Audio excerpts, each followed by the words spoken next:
Hello my dear students, मैं जय sir फिर से आपके सामने लेके आऊं क्लास 12 केमिस्ट्री के चैप्टर 2 विद्युत रसायन के बहुत ही महत्वपूर्ण प्रश्न और उनका बहुत सिंपल तरीके से आज उनका सोल्यूशन उसके आंसर के साथ आज हम समझेंगे।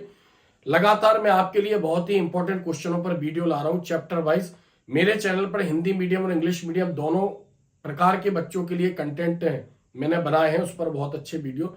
चूंकि मैं इसलिए भी बताता हूं क्योंकि बहुत सारे स्टूडेंट्स नए होते हैं, वीडियो देखते हैं और चले जाते हैं, तो कहीं ना कहीं उनके हाथ से बहुत अच्छे कंटेंट, बहुत अच्छे मटेरियल कहीं ना कहीं वो देखने से वंचित रह जाते हैं। चूंकि इसका मैं पहले भी एक वीडियो बना चुका हूं जिसमें हमने 5 इंपॉर्टेंट क्वेश्चनों के बारे में डिस्कशन किया था, बहुत सिंपल तरीके से हमने उनको समझा था। बाकी बचे हुए क्वेश्चन आज हम समझने वाले हैं। तो प्रीवियस ईयर पर जितने भी क्वेश्चन पूछे गए और लगातार बोर्ड उनमें से ही एग्जाम में देता है, और 2025 का जो पेपर होगा इसी कंटेंट में से, यानी जो मैं आपके लिए वीडियो बना रहा हूं 101% इसी में से एग्जाम में पूछे जाते हैं। आप बिल्कुल मेरे वीडियो पर ट्रस्ट कर सकते, उनसे तैयारी कर सकते।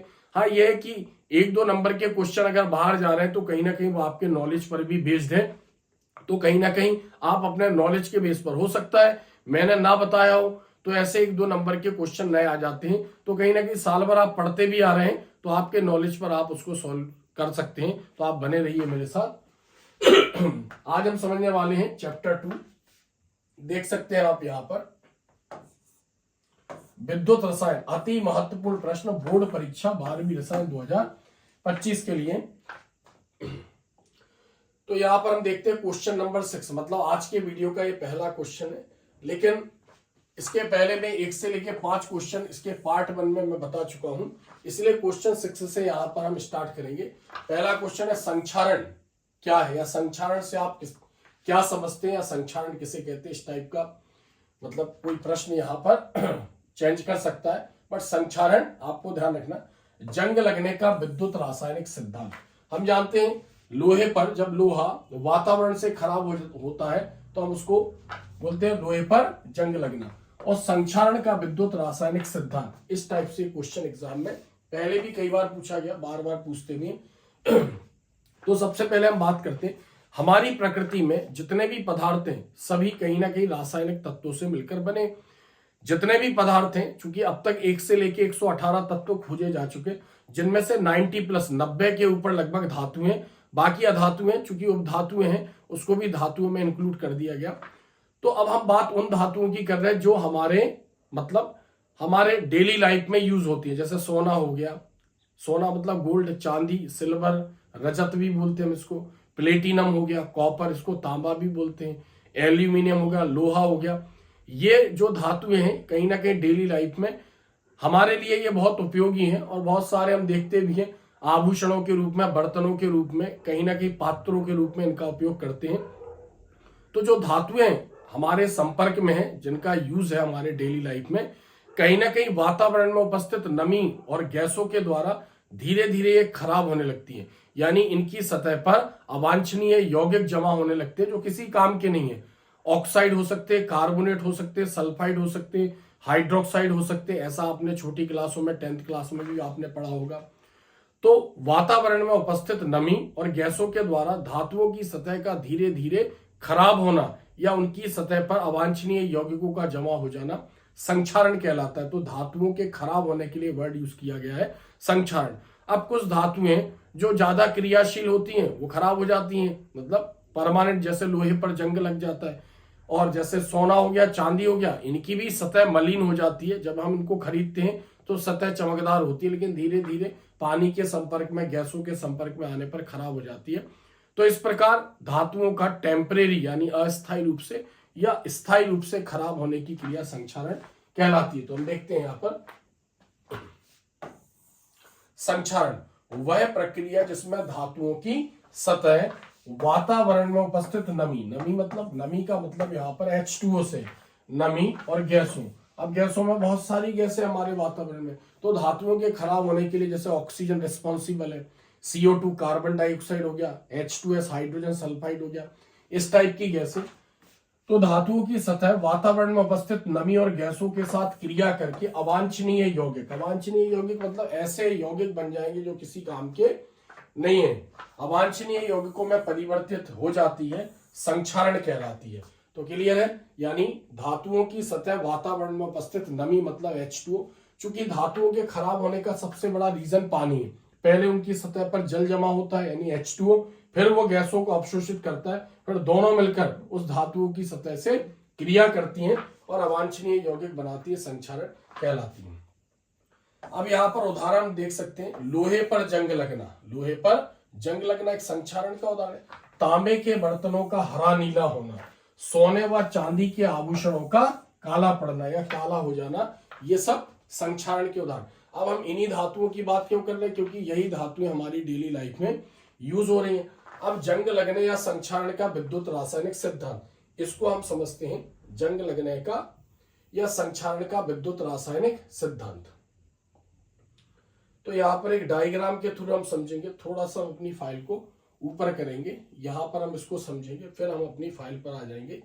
तो जैसे सपोज करो, ऐसा कहा जाता है कि जिन धातुओं की सतह समतल या चिकनी होती है वो जल्दी खराब नहीं होती, यानी संक्षारित नहीं होती है। लेकिन जो धातुओं की सतह आड़ी टेढ़ी बैंड होती है, मुड़ी हुई होती है, वो जल्दी खराब होती है। क्यों? क्योंकि हम बोल रहे हैं धातुओं के खराब होने का सबसे बड़ा रीजन क्या है? धातुओं के खराब होने का सबसे बड़ा रीजन है पानी। तो जैसे मान लो ये लोहा है, हमने बोला लोहे का टुकड़ा। अब लोहे का टुकड़ा हो गया या हम बोलेंगे लोहे का तत्व हो गया, ये पूरा लोहा है, लोहा मतलब Fe। अब हम बोलेंगे इसके ऊपर स्पेस खाली रह गया। स्पेस खाली रह गया मतलब अब इसमें क्या होगा, जब भी ये पानी आएगा तो पानी के रुकने की इसको जगह मिल गई, यानी पानी को इस पर रुकने की जगह मिल गई, यानी इसको हम क्या बोल रहे हैं कि ये H2O है। ये क्या हो गया यहाँ पर H2O। अब ये पानी क्या करेगा, H2O गैसों को अवशोषित करेगा। जैसे मान लो ऑक्सीजन हो गया, CO2 कार्बन डाइऑक्साइड हो गई, और H2S हाइड्रोजन सल्फाइड हो गई। इन गैसों को ये अवशोषित करेगा। अब जहां पर यानी लोहे की जिस जगह पर ये जमा हो गई उस सतह को हम बोलेंगे अशुद्ध लोहा। तो हमने इसकी अपर लेयर, जैसे मान लो ये इसकी अपर लेयर है, इसको बोलेंगे हम अशुद्ध लोहा। क्या बोलेंगे हम इसको? अशुद्ध लोहा। अशुद्ध लोहा यानी अशुद्ध Fe। और जस्ट उसके नीचे की जो परत होगी जहां पर वो अशुद्धियां खत्म हो रही, तो उसके नीचे की परत को हम बोलेंगे शुद्ध लोहा। क्या बोलेंगे इसको हम? शुद्ध लोहा, यानी शुद्ध Fe हो गया ये। तो यहां पर जो अशुद्ध लोहा हो गया ये कैथोड के समान काम करेगा, क्योंकि हमें इसको विद्युत रासायनिक सेल यानी सेल के आधार पर हम इसको समझाना है। तो सेल मतलब जिसमें दो इलेक्ट्रोड होने चाहिए, एनोड कैथोड, पात्र होना चाहिए और विद्युत अपव्यक्त होना चाहिए, तो उससे हम इसको कंपेयर कर रहे हैं। तो जो अशुद्ध लोहा यानी Fe है वो कैथोड के समान काम करेगा, और जो शुद्ध लोहा है वो एनोड के समान काम करेगा। बाकी ये पूरा जो लोहे का टुकड़ा है, जिसको हम लोहे का तत्व बोल रहे हैं यहाँ पर, क्योंकि टुकड़ा केमिस्ट्री में कुछ होता नहीं है, परमाणु, अणु, तत्व, यौगिक मिश्रण इस टाइप के होते हैं। तो लोहे का टुकड़ा मतलब लोहे का तत्व है जो बहुत सारे परमाणुओं से मिलकर बना हुआ है। अब जो अशुद्धियां इस पर, ये जो सारी अशुद्धियां हैं इसके ऊपर जो जमा हो गई, ये विद्युत अपघट्ट के समान काम करेंगी। किसके समान काम करेंगी? विद्युत अपघट्ट। क्योंकि सेल बनाने में हमको क्या चाहिए? पात्र चाहिए, इलेक्ट्रोड चाहिए और विद्युत अपघट्ट चाहिए, जिसमें से होकर वो आयन गति कर सके। तो हमने यहां पर इस कॉन्सेप्ट को समझा। अब हम बाकी आगे देखते हैं इसको। तो जब इसके ऊपर पानी जमा हो गया, पानी ने गैसों को अवशोषित किया, वो उतनी सतह जहां पर वो अवेलेबल है, उपस्थित है, उसको हमने अशुद्ध लोहा बोला। वो कैथोड का काम करेगा यानी इलेक्ट्रॉन लेने का काम करेगा, अपचयन की क्रिया होगी। और जहां पर वो अशुद्धियों की लेयर खत्म होती है, जस्ट वहां से शुद्ध लोहा शुरू हो गया, एनोड का काम करेगा, ऑक्सीकरण की क्रिया होगी, इलेक्ट्रॉन देगा। तो जैसे Fe है, तो हमने कहा कि जब अशुद्धियां जमा हो गई तब Fe क्या होगा? इलेक्ट्रॉन देगा। यानी कितने इलेक्ट्रॉन देगा? 2 इलेक्ट्रॉन प्रत्येक परमाणु।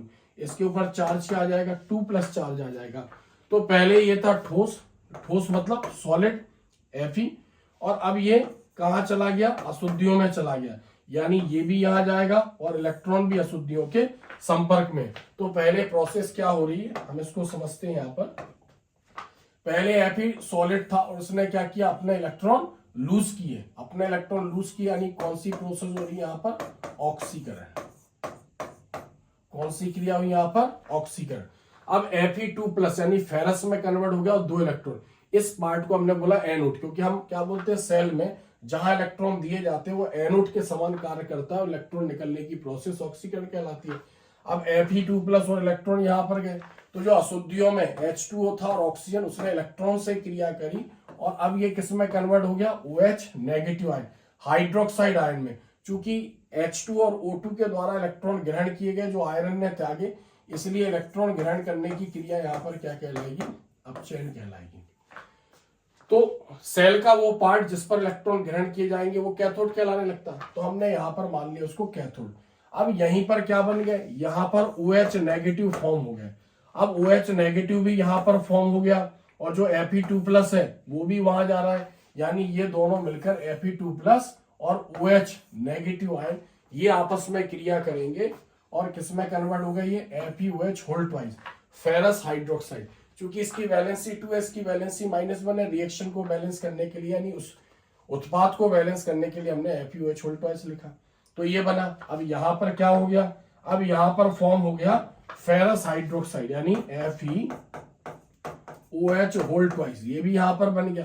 अब FeOH होल ट्वाइस यानी फेरस हाइड्रोक्साइड ने फिर ऑक्सीजन से क्रिया करी और H2O से क्रिया करी और ये किसमें परिवर्तित हो गया, ये परिवर्तित हो गया Fe2O3.XH2O, Fe2O3.XH2O।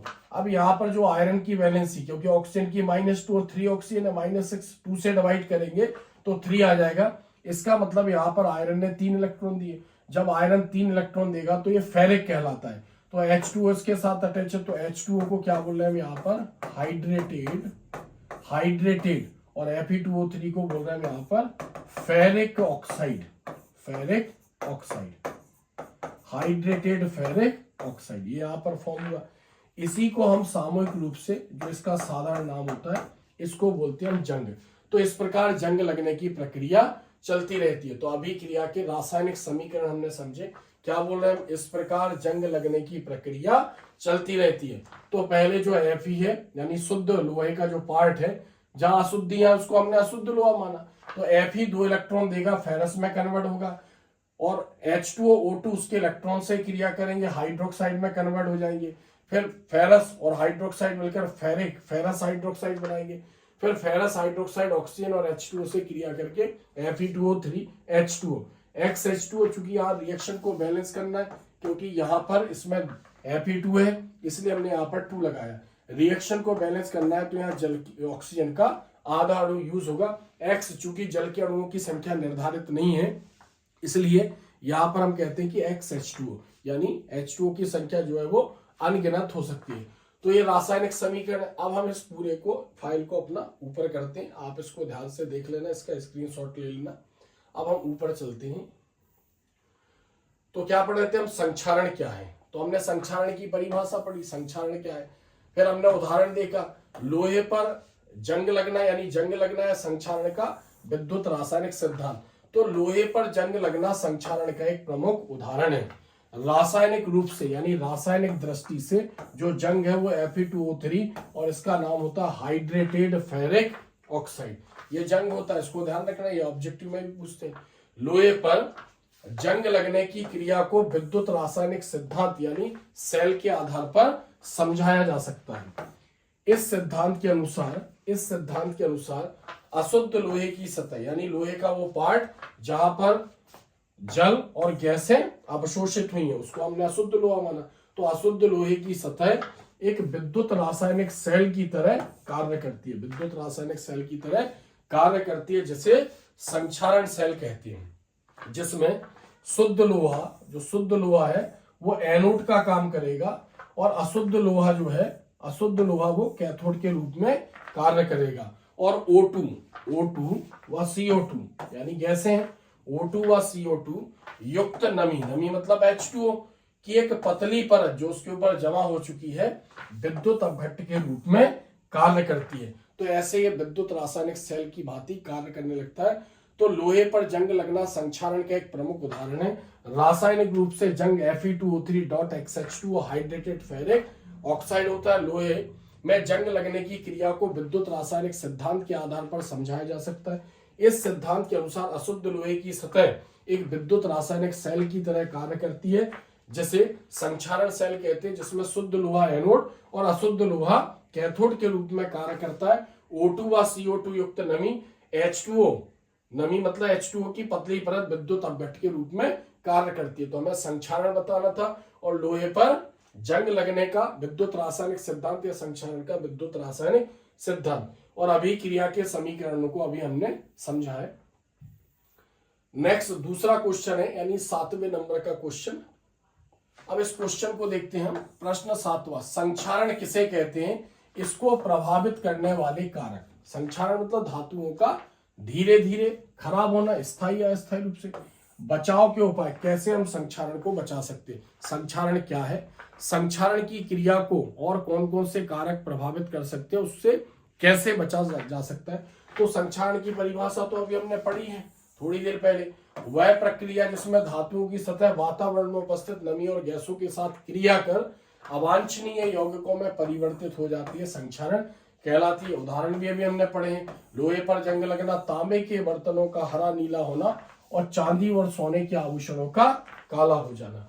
संक्षारण को प्रभावित करने वाले कारक, कौन कौन से कारक संक्षारण को प्रभावित करते हैं, तो हम इसको देखते हैं आगे। संक्षारण को प्रभावित करने वाले कारक, तो पहला है धातुओं की सक्रियता। हम जानते हैं 90 यानी 90 के ऊपर आसपास धातुएं। अब धातुएं भी बहुत ज्यादा क्रियाशील हैं और कम क्रियाशील है और अक्रियाशील है। अक्रियाशील मतलब कम क्रिया करती हैं। तो हम उन धातुओं की बात कर रहे हैं जो हमारे दैनिक जीवन में, डेली लाइफ में यूज होती हैं। तो हम क्या बोल रहे हैं यहाँ पर, धातुओं की सक्रियता। अब जो धातु ज्यादा क्रियाशील होगी वो ज्यादा क्रिया करेगी, यानी जिस बच्चे के दोस्त यानी दोस्त बनाने की प्रवृत्ति उसकी ज्यादा है तो ज्यादा से ज्यादा दोस्त है। जो किसी से बात नहीं करेगा, मतलब नहीं रखता है, तो उसके कम दोस्त होंगे। तो जो धातु ज्यादा क्रियाशील है यानी अधिक क्रियाशील धातुएं जल्दी संक्षारित होती हैं, जल्दी खराब हो जाएंगी। दूसरा, अशुद्धियों की उपस्थिति। अशुद्ध धातुएं जल्दी और अधिक संक्षारित होती है अगर धातुओं में अशुद्धि है तो। तीसरा, वातावरण की प्रकृति। चूंकि धातुओं के खराब होने का कारण वातावरण है, तो वातावरण में नमी है, H2O वायु यानी बहुत सारी गैसें संक्षारण में अधिक सहायक होती हैं। यदि लोहे को निर्वात में रखा जाए, यानी जहां पर वायु ना हो, गैसें ना हो, नमी ना हो, निर्वात में रखा जाए तो लोहे पर जंग कभी नहीं लगेगी, यानी लोहा कभी खराब नहीं होगा। इससे पता चलता है कि वातावरण धातुओं के खराब होने के लिए उत्तरदायी है। चौथा, धातुओं का आकार। खुरदरी मुड़ी हुई धातुएं समतल व चिकनी धातुओं की तुलना में अधिक संक्षारित होती हैं, क्योंकि धातुओं के खराब होने का कारण पानी जमा अगर नहीं होगा, स्पेस नहीं है, यानी चिकनी और समतल है, तो फिर गैसें अवशोषित नहीं होंगी। पांचवा पॉइंट, विद्युत अपघट्टों की उपस्थिति। अगर चूंकि धातुओं को खराब करने का सबसे बड़ा कारण पानी है और पानी में भी अगर विद्युत अपघट्ट मिले हों, जैसे अम्ल हो गया, क्षार हो गया या लवण घुले हों, तो ये धातुओं की सतह के जल्दी खराब करने के लिए यानी संक्षारित करने के लिए उत्तरदायी होते हैं। तो जल में विद्युत अपघट्ट उपस्थित होने पर संक्षारण की दर बढ़ जाती है। संक्षारण से बचाओ, संक्षारण को कैसे रोका जा सकता है, तो हमने ये 5 प्रभावित करने वाले कारक पढ़े। अब संक्षारण से बचाओ, संक्षारण से बचाओ या संक्षारण के उपाय, कैसे हम धातुओं को खराब होने से बचा सकते हैं। तो पहला है पॉलिश या पेंट करके। चूंकि धातुएं अकार्बनिक तत्व हैं, पॉलिश और पेंट जो होता है वो कार्बनिक पदार्थ है, तो जब सतह पर कार्बनिक पदार्थ का लेप चढ़ा दिया जाता है, अब पानी अकार्बनिक पदार्थ है क्योंकि उसका सूत्र H2 है, उसमें कार्बन नहीं है, कार्बनिक पदार्थ में ही विलय होगा। हम अपवादों की बात नहीं कर रहे, हम नॉर्मली केमिस्ट्री को समझने की कोशिश कर रहे हैं। तो पॉलिश या पेंट की लेयर बना देंगे तो पानी धातु के संपर्क में नहीं आ पाएगा, एक बैरियर, एक अवरोध के रूप में कार्य करने लगता है। तो धातुओं की सतह पर पॉलिश या पेंट करके संक्षारण को रोका जा सकता है।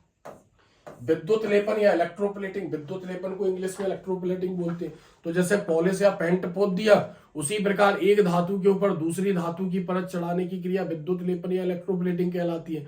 अधिक क्रियाशील धातु के ऊपर कम क्रियाशील और कम क्रियाशील धातु के ऊपर अधिक क्रियाशील धातु की परत चढ़ा देते हैं। तो जो जिस धातु को हमें बचाना है उसके ऊपर दूसरी धातु की परत चढ़ा दी, वो धातु वातावरण से क्रिया करती रहेगी और मेन धातु हमारी सुरक्षित रहेगी। तो संक्षारण को रोकने के लिए धातु की सतह पर कुछ अधिक क्रियाशील धातुएं जैसे जिंक, क्रोमियम, निकेल, एल्यूमिनियम आदि की विद्युत विधि द्वारा पतली परत चढ़ा दी जाती है। इसको विद्युत लेपन बोलते हैं। उदाहरण लोहे को जंग से बचाने के लिए लोहे पर जिंक मतलब Zn, जिंक को जस्ता भी बोलते हैं, जिंक की पतली परत चढ़ा दी जाती है जिसे गैल्वेनीकरण कहते हैं। ऐसा गैल्विन ने किया था, इसलिए हम उसको बोलते हैं गैल्वेनीकरण। इसको ध्यान रखना, ऑब्जेक्टिव में पूछा जाता है। जिंक वातावरण से क्रिया करता रहेगा और लोहा सुरक्षित रहता है, इसको बोलते हैं विद्युत लेपन या इलेक्ट्रोप्लेटिंग। तीसरा, जंग रोधी विलयनों का उपयोग करके। जंग रोधी विलयन जैसे क्षारीय फॉस्फेट, सोडियम फॉस्फेट, क्षारकीय क्रोमेट जैसे पोटेशियम डाइक्रोमेट, इनके विलयनों में अगर हम धातु की वस्तुएं डाल दें, जैसे लोहे की वस्तुएं डाल दें, तो लोहे की सतह पर फॉस्फेट, PO4 या डाइक्रोमेट यानी Cr2O7 इनकी परत जम जाती है और ये अविलय होती है। उसके बाद उन धातुओं के टूल्स को, धातुओं के यानी जैसे लोहे के सामान को वातावरण में रखते हैं, तो फिर पानी उस अविलय परत को पार नहीं कर पाता और धातु सुरक्षित रहती है। तो लोहे की वस्तुओं को जंग से बचाने के लिए उन्हें मतलब लोहे की वस्तुओं को जंग रोधी विलयन जैसे क्षारीय फॉस्फेट Na2, Na3, PO4 की वैलेंसी -3 होती है, सोडियम की वैलेंसी +1 होती है। तो क्षारीय फॉस्फेट या हम इसको बोलते हैं सोडियम फॉस्फेट, या क्रोमेट यानी क्षारकीय क्रोमेट K2Cr2O7 पोटेशियम डाइक्रोमेट के विलयन में रखा जाता है, जिससे लोहे की सतह पर फॉस्फेट या फिर क्रोमेट की अविलय परत बन जाती है और संक्षारण की क्रिया रुक जाती है। तो ऐसे हमने संक्षारण से रिलेटेड 2 क्वेश्चन पढ़े। पहला क्वेश्चन पढ़ा कि संक्षारण क्या है और लोहे पर जंग लगने का विद्युत रासायनिक सिद्धांत या संक्षारण का विद्युत रासायनिक सिद्धांत समझाइए, बहुत महत्वपूर्ण प्रश्न था। दूसरा, हमने 7वें नंबर का जो प्रश्न पढ़ा संक्षारण क्या है, उसको प्रभावित करने वाले कारक और संक्षारण को रोकने के उपाय बताइए। नेक्स्ट यहां पर हम अगला क्वेश्चन देखते हैं। यहां पर सीसा संचायक सेल, सीसा को लेड बोलते हैं, लेड मतलब सिंबल होता है Pb, संचायक मतलब होता है स्टोरेज और सेल मतलब बैटरी, यानी लेड स्टोरेज बैटरी की क्रिया विधि समझाइए। अथवा करके दूसरे प्रकार से ऐसा पूछ सकते, सीसा संचायक सेल यानी लेड स्टोरेज बैटरी में निरावेशन जब वो डिस्चार्ज होगा वो सेल, इसको अनावेशन भी बोलते हैं, वह आवेशन मतलब जब हम उसको चार्ज कर रहे हैं, दोनों क्रियाओं को समझाइए। यानी निरावेशन डिस्चार्ज और चार्ज जब वो उसका यूज कर रहे होंगे, हम किसी डिवाइस को कनेक्ट करके उसके करंट का यूज कर रहे होंगे तो बैटरी डिस्चार्ज होगी, तो किस प्रकार की रासायनिक अभिक्रियाएं होंगी। और जब वो डिस्चार्ज हो जाएगी, जब हम उसको चार्ज करेंगे यानी एक बहुत ज्यादा फोर्स के साथ एक हाई करंट देकर उसको, तो उस समय उसमें कौन सी क्रियाएं होंगी, हमें इन दोनों को समझाना है। तो लेड स्टोरेज सेल को 2 प्रकार से, हालांकि दोनों क्वेश्चन इसी से रिलेटेड है, इतना पार्ट आएगा तो हमें इतना पार्ट लिखना, बाकी ऐसे पूछेगा तो फिर जो क्वेश्चन है उसका पूरा कंप्लीट आंसर हम पढ़ेंगे। तो यहां पर हम आंसर देखते हैं, उत्तर इस सेल में पीबी मतलब लेड और एसबी मतलब एंटीमनी, दोनों धातु हैं। मिश्र धातु की ग्रिड मतलब ग्रिड का मतलब हम ये कह सकते हैं जाली, ग्रिड मतलब जाली का उपयोग किया जाता है। एक ग्रिड यानी जाली को स्पंजी लेड यानी जो पीबी एसबी है यानी लेड एंटीमनी, उसकी जाली बनाते एक ढांचा बनाते हैं जिसमें स्पंजी लेड को भरते हैं।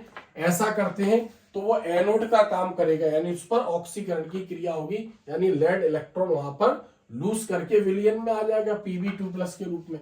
दूसरी ग्रिड जो दूसरी जाली होगी उसमें लेड ऑक्साइड PbO2 को भरा जाता है और जो कैथोड का काम करेगा, इलेक्ट्रॉन जाएंगे और विलयन में से धनायन उसके ऊपर जमा हो जाएंगे। इसके पहले जो फर्स्ट पार्ट हमने पढ़ा था उसमें हमने सभी प्रकार के सेलों को समझा था, विद्युत रासायनिक सेल में डैनियल सेल, शुष्क सेल, बहुत सारी क्रियाएं हमने उसमें समझी थी। तो यहां पर इसकी जाली होती है, एक जाली में लेड भरेंगे वो एनोड का काम करेगा, दूसरी जाली यानी ग्रिड में लेड ऑक्साइड भरेंगे वो कैथोड का काम करेगा। और इस सेल में 15 से 20% H2SO4 सल्फ्यूरिक H2SO4 विलयन का उपयोग विद्युत अपघट्ट के रूप में किया जाता है। तो ये हमने इसका एक प्रकार से सिद्धांत समझा। अब इसका नामांकित चित्र देखते हैं, इसके चित्र को हम समझते हैं यहाँ पर।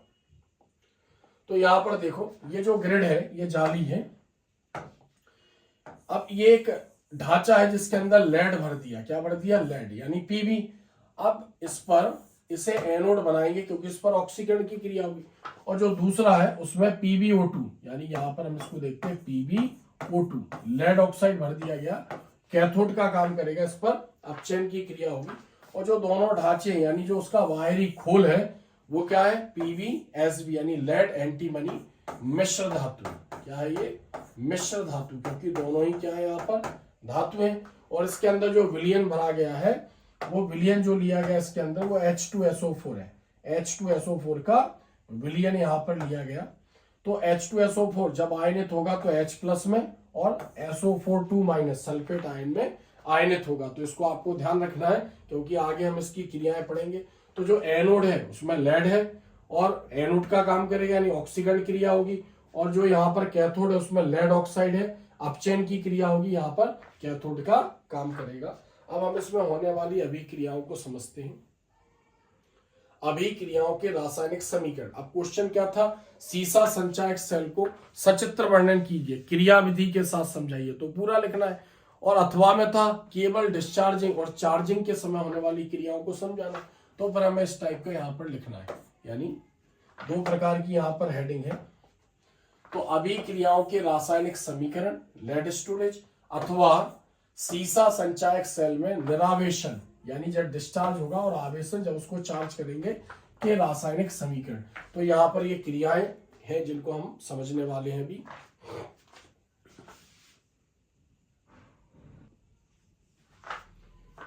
तो हमने यहाँ पर जो विलयन हमने यूज किया वो H2SO4 का विलयन यूज किया, यानी सल्फ्यूरिक अम्ल। जब सल्फ्यूरिक अम्ल यहाँ पर आयनित होगा तो इसकी आयनन की क्रियाएं देखेंगे। तो H प्लस यानी प्रोटॉन प्लस SO4 यानी सल्फेट आयन में ये आयनित होगा। तो इसका आयनन दिखाया H2SO4 यानी सल्फ्यूरिक अम्ल का आयनन किस प्रकार से होगा, जब हम सेल का यूज करेंगे, उससे कोई डिवाइस कनेक्ट करेंगे। अब इधर देखो निरावेशन, निरावेशन यानी डिस्चार्ज के समय।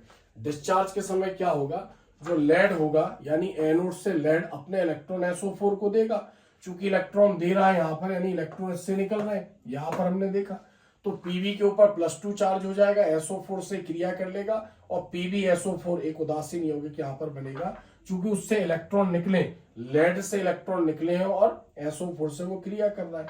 तो चूंकि इलेक्ट्रॉन निकलने की क्रिया क्या कहलाती है, ऑक्सीकरण। तो हम बोलेंगे यहाँ पर कि जो एनोड है यानी जो लेड है उस पर ऑक्सीकरण की क्रिया हो रही और वो एनोड के समान व्यवहार कर रहा है। अब इलेक्ट्रॉन निकलकर एनोड से कैथोड पर पहुंचेंगे जहां लेड ऑक्साइड है। तो लेड ऑक्साइड विलयन के H प्लस और SO4 सल्फेट आयन उन इलेक्ट्रॉनों से क्रिया करेंगे और क्या बना लेंगे, PbSO4 प्लस H2O बना लेंगे। चूंकि इलेक्ट्रॉन ग्रहण हो रहे हैं यानी इलेक्ट्रॉन ग्रहण होने की क्रिया क्या कहलाएगी, अपचयन क्रिया कहलाएगी। अब यहाँ ध्यान देना आप, जो ऑक्सीकरण क्रिया है वो एक अर्ध अभिक्रिया है, यानी जो एनोड है उसको आधा माना गया, आधा सेल। तो एक अर्ध अभिक्रिया यानी ऑक्सीकरण क्या है, एक अर्ध अभिक्रिया। ऑक्सीकरण एक अर्ध अभिक्रिया। इसी प्रकार जो एनोड पर अपचयन क्रिया हो रही है ये भी क्या है, एक अर्ध अभिक्रिया है। अब हम दोनों क्रियाओं का यहाँ पर योग करेंगे, दोनों क्रियाओं का योग देखेंगे। तो इन दोनों का यहाँ पर योग करेंगे। तो देखो आप यहाँ पर इसमें क्या है, यहाँ पर Pb, तो यहाँ पर Pb लिखा हमने। इसमें क्या है PbO2, तो यहाँ पर हमने क्या लिखा PbO2। SO4 सल्फेट आयन एक यहाँ पर और एक यहाँ पर है, 2 सल्फेट आयन और 4 H प्लस आयन, यानी क्या बनेगा, यानी दोनों का योग करेंगे तो 2H2SO4, 2 SO4 और 4 H यानी 2 2 4। ये आपस में क्रिया करके, चूंकि एक रेडॉक्स अभिक्रिया को बता रहा है, ये किसको बता रहा है, रेडॉक्स अभिक्रिया को यहाँ पर बता रहा है। ऑक्सीकरण और अपचयन अभिक्रियाओं का योग रेडॉक्स अभिक्रिया। तो दोनों ने क्रिया करी, लेड के इलेक्ट्रॉन निकल रहे हैं, लेड के इलेक्ट्रॉन लेड ऑक्साइड पर जा रहे हैं। H2SO4 आयनित था, SO4 लेड से क्रिया करेगा तो क्या बन गया यहाँ पर PbSO4 लेड सल्फेट और यहाँ पर H2, ये फॉर्म हो गया। तो ये कब, जब वो डिस्चार्ज हो रहा है यानी हम उसके जो करंट है उसका कहीं यूज कर रहे हैं, तो इस प्रकार ये डिस्चार्ज हुआ। अब यहाँ पर देखो आवेशन या चार्जिंग के रूप में होने वाली क्रिया है। तो जैसे डिस्चार्ज के समय क्रिया थी, जस्ट उसके अपोजिट, यानी चार्ज करेंगे तो उसके अपोजिट क्रिया होगी। यानी जो हमारी यहाँ पर पहले नंबर की क्रिया है ये जस्ट उसके अपोजिट होगी। यहाँ पर जो एक क्रिया हमने लिखी पहले नंबर की, इसको हम देखते हैं। यानी जो उत्पाद है उसको हम अभिकारक बना देंगे और जो अभिकारक के रूप में हम उसको उत्पाद बना देंगे। तो इस टाइप से हमने क्या किया यहाँ पर, यानी लेड सल्फेट इलेक्ट्रॉन को ग्रहण कर रहा है, इलेक्ट्रॉन ग्रहण कर रहा है, यानी कौन सी क्रिया हो रही है, इलेक्ट्रॉन ग्रहण करने की क्रिया कहलाती है अपचयन। तो यहाँ पर जिस पर ऑक्सीकरण हो रहा था उल्टे में अब वो अपचयन हो जाएगा। जो एनोड था अब वो कैथोड के समान काम करेगा, यानी PbSO4 में कन्वर्ट हो गया।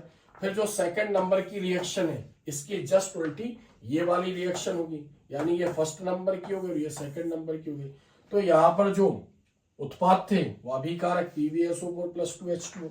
तो यहाँ पर इसके जस्ट अपोजिट क्रिया लिखेंगे। तो ये दोनों आपस में क्रिया करेंगे तो लेड ऑक्साइड H और सल्फेट और इलेक्ट्रॉन अलग हो गए। चूंकि इलेक्ट्रॉन अलग हो रहे हैं यानी इलेक्ट्रॉन निकलने की क्रिया क्या कहलाएगी, ऑक्सीकरण कहलाएगी। तो ये ऑक्सीकरण की क्रिया हो गई। तो वहां पर ये एनोड था, अब ये कैथोड हो जाएगा, कैथोड था ये एनोड हो जाएगा। अब हम इन क्रियाओं का योग करेंगे। जैसे मान लो हम इन क्रियाओं का योग करेंगे तो इसकी एक सिंगल क्रिया देखेंगे क्योंकि रेडॉक्स अभिक्रिया। तो यहाँ पर आप देख सकते हैं PbSO4 हालांकि इसी के समान है, मतलब ये जो उत्पाद है इसको हम अभिकारक के रूप में और यहाँ पर जो अभिकारक है उसको उत्पाद के रूप में लिख रहे हैं, बस ये अंतर है यहाँ पर। तो ये रेडॉक्स अभिक्रिया है। तो PbSO4 यहाँ पर PbSO4 दो PbSO4 हो गए तो यहाँ लेड सल्फेट 2H2O था, यहाँ पर 2H2O था, यहाँ पर लेड है एक तो यहाँ पर हमने लेड लिख दिया। SO4 यहाँ पर दो हैं तो यहाँ पर और H4 है तो 2H2SO4 PbO2। तो ये इसके जस्ट अपोजिट क्रिया हो गई, यानी ये भी यहाँ पर क्या हो गई, रेडॉक्स अभिक्रिया। तो हम क्या बोल रहे हैं, जैसे क्वेश्चन था निरावेशन और आवेशन के समय में क्रियाएं बतानी, बहुत सिंपल तरीके से हमने इसको समझा है। बस आपको ध्यान रखना कि जो ये क्रियाएं हैं यहाँ पर जो आपने उत्पाद लिखे उसको यहाँ अभिकारक बना देना, जो यहाँ अभिकारक थे उसको उत्पाद बना देना, एनोड को कैथोड, कैथोड को एनोड कर देना, बाकी इसमें कोई अंतर नहीं है। इस प्रकार चार्जिंग की क्रिया की अभिक्रिया, यानी जो चार्जिंग जब हो रहा था उसकी अभिक्रिया है, जब वो डिस्चार्ज हो रहा था उसकी अभिक्रियाओं के विपरीत होती है। इसलिए दोनों को निम्न रूप में यहाँ पर व्यक्त करते हैं। तो दोनों क्रियाओं को हम इस प्रकार यहाँ पर व्यक्त करेंगे। यहाँ पर हम देख सकते हैं इसको। तो पहले ये क्रिया करी तो क्या बता रहे हैं, पहले ये बन गया, यानी चार्जिंग के समय क्रिया थी और डिस्चार्जिंग के समय इस टाइप की क्रिया हो जाएगी। तो ये हमने यहाँ पर समझा। लेड ऑक्साइड को इलेक्ट्रॉन देगा तो क्या बोलेंगे हम यहाँ पर, चार्जिंग मतलब यहाँ पर निरावेशन, सॉरी डिस्चार्ज जब हो रहा है तो निरावेशन, जब ये डिस्चार्ज हो रहा था, और चार्जिंग के समय यानी यहाँ पर ये हो जाएगा आवेशन, इस टाइप की। इस सेल का विभव 1.75 वोल्ट से 2.25 वोल्ट भी होता है। सिंगल की बात कर रहे हैं, हालांकि लेड स्टोरेज में बहुत सारे जो हमने ऊपर उसका डायग्राम बना पड़ा था, बहुत सारे उससे कनेक्ट किए जाते हैं, यानी लेड स्टोरेज सेल में छोटे छोटे लेड स्टोरेज बैटरी हमको कनेक्ट करते हैं। नोट, जब सेल को चार्ज किया जाता है तो इसका एनोड, अभी हमने पढ़ा, इसका जो एनोड है वो कैथोड के समान, और जो कैथोड है वो एनोड के समान कार्य करता है। इसलिए इलेक्ट्रोड पर होने वाली अभिक्रियाएं उत्क्रमणीय होती हैं, जैसा अभी हमने बताया ये उत्क्रमणीय अभिक्रिया है। तो हमने लेड स्टोरेज सेल को समझा बहुत अच्छी तरीके से, बहुत इंपॉर्टेंट भी है। इसमें से एग्जाम में ऑब्जेक्टिव भी पूछते, जैसे पूछते कि लेड स्टोरेज में विद्युत अपघट्य क्या होता है, तो सल्फ्यूरिक अम्ल H2SO4 विद्युत अपघट्य होता है। पूछ लिया एनोड क्या है, तो एनोड जो है वो यानी स्पंजी लेड है। कैथोड पूछ लिया लेड ऑक्साइड है। पूछ लिया उसमें जो ग्रिड जाली बनी होती है वो किसकी बनी होती है, तो लेड और एंटीमनी मिश्र धातु की वो जाली बनी होती है। बाकी एनोड पर तो पता ही है ऑक्सीकरण क्रिया होगी, कैथोड पर अपचयन क्रिया होगी। अगला क्वेश्चन हम समझते हैं, प्रश्न नंबर 9। कोलरास का नियम क्या है, बहुत इंपॉर्टेंट क्वेश्चन है, कई बार एग्जाम में पूछा गया। कोलरास का नियम क्या है और उसके अनुप्रयोगों को समझाना है। तो कोलरास के नियम को हम यहाँ पर देखते हैं। कोलरास का नियम, इसको समझने के पहले कुछ बेसिक समझते हैं, हालांकि इसमें कुछ क्वेश्चन पढ़ेंगे। जैसे हमसे कहा जाए विलयन की चालकता क्या है, तो विलयन की चालकता यानी धन और ऋणायन, विलयन में उपस्थित धन और ऋणायन यानी विद्युत अपघट्य जो होगा, अम्ल, क्षार या लवण, धन और ऋणायन का विपरीत इलेक्ट्रोड की ओर गति करना ही विलयन की चालकता है। तो ऐसा कहा जाता है कि जो विद्युत अपघट्ट होते हैं वो दो प्रकार के होते हैं, प्रबल और दुर्बल। प्रबल जब पानी में डालेंगे या धारा प्रवाहित करेंगे तो पूर्णतः टूट जाएगा, यानी जो उसका यौगिक होगा वो पूर्णतः धन और ऋण में टूट जाएगा। और जो दुर्बल विद्युत अपघट्ट होगा वो आंशिक रूप से टूटेगा, यानी 50% धन और ऋण में टूटेगा, धन और ऋण आयनों में, अपने अवयवी घटक आयनों में 50% एज इट इज, जैसा उसको डाला गया वैसा वो रहेगा। तो विलयन की चालकता धन और ऋणायन की चालकता है विपरीत इलेक्ट्रोड की ओर गति करना। चूंकि कोलरास ने जो बताया था ये दुर्बल विद्युत अपघट्ट के लिए दिया था कि अगर मान लो दुर्बल विद्युत अपघट्ट पूर्णतः आयनित नहीं हो रहा है और उसकी तनुता बढ़ा दी जाए, विलायक जल मिला दिया जाए, तो दुर्बल विद्युत अपघट्ट बहुत ज्यादा विलायक मिला देंगे, अनंत तनुता कर देंगे, तो वो भी पूर्णतः आयनित हो जाएगा। बाकी इसने कोई नए वर्ड का यूज नहीं किया था। अनंत तनुता पर दुर्बल विद्युत अपघट्ट से रिलेटेड इसका सिद्धांत था। तो हम समझते हैं किसी विद्युत अपघट्ट की अनंत तनुता, बहुत ज्यादा विलायक और जल उसमें मिला दिया गया है। मोलर चालकता, मोलर चालकता यानी 1 ग्राम मोल विद्युत अपघट्ट को जब हम 1 लीटर विलयन में घोलते हैं तो उसको हम मोलर चालकता बोलेंगे। अब वो दुर्बल विद्युत अपघट्ट के लिए दिया गया था, हालांकि यहाँ पर परिभाषा में हम यूज भी कर सकते हैं कि किसी दुर्बल विद्युत अपघट्ट की अनंत तनुता पर मोलर चालकता धनायन व ऋणायन की मोलर चालकता के योग के बराबर होती है। लेकिन यहाँ पर चूंकि चालकता तो क्या है, चालकता धन और ऋणायन की चालकता का योग है, इसलिए इसमें हम दुर्बल विद्युत अपघट्ट का यूज नहीं करेंगे।